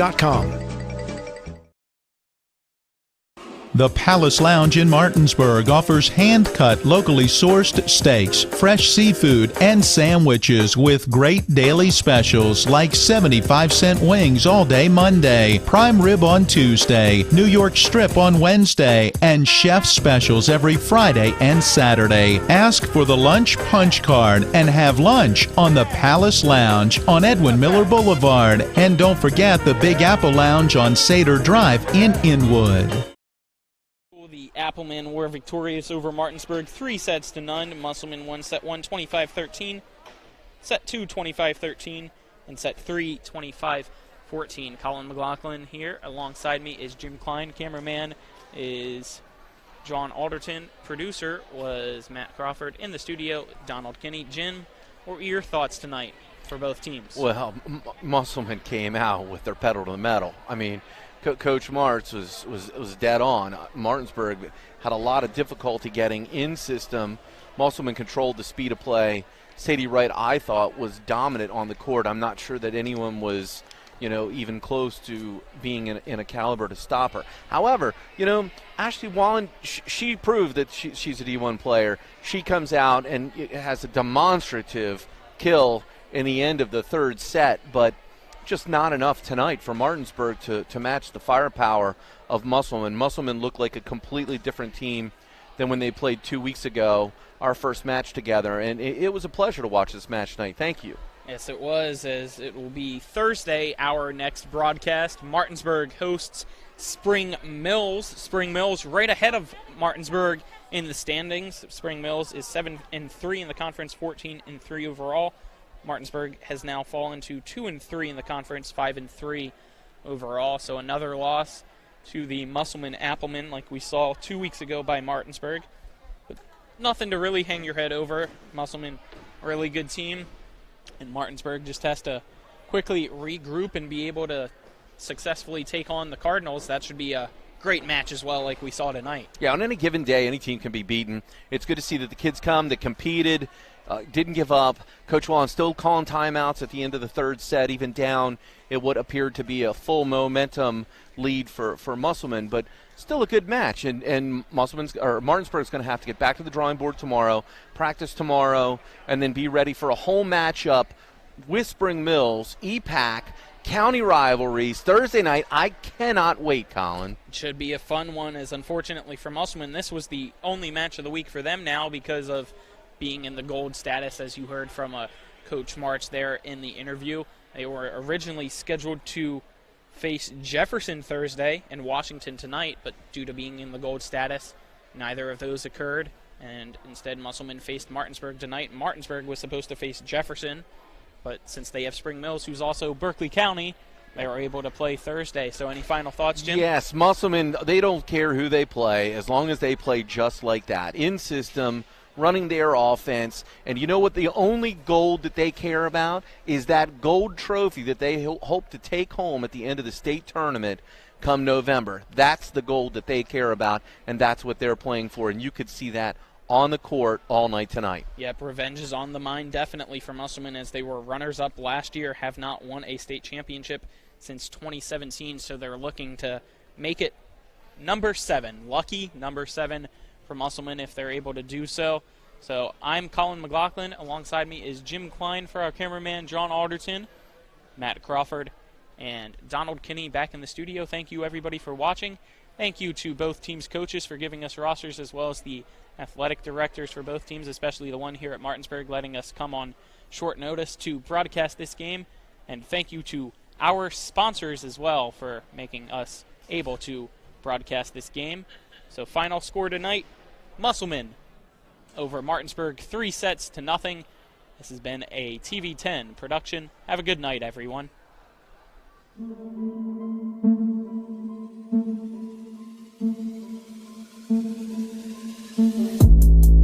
That concludes our coverage of West Virginia high school volleyball featuring the Eastern Panhandle Athletic Conference. Tonight's coverage was brought to you by WVU Medicine East, Berkeley and Jefferson Medical Center, Hagerstown Ford, Brown Funeral Homes and Cremations, Robert Fields and Sons, Parsons Ford, Panhandle Dumpsters, and Smallwood and Small Insurance. Keep it tuned to TV10 for all your local high school sports coverage from around the Eastern Panhandle. All rights reserved.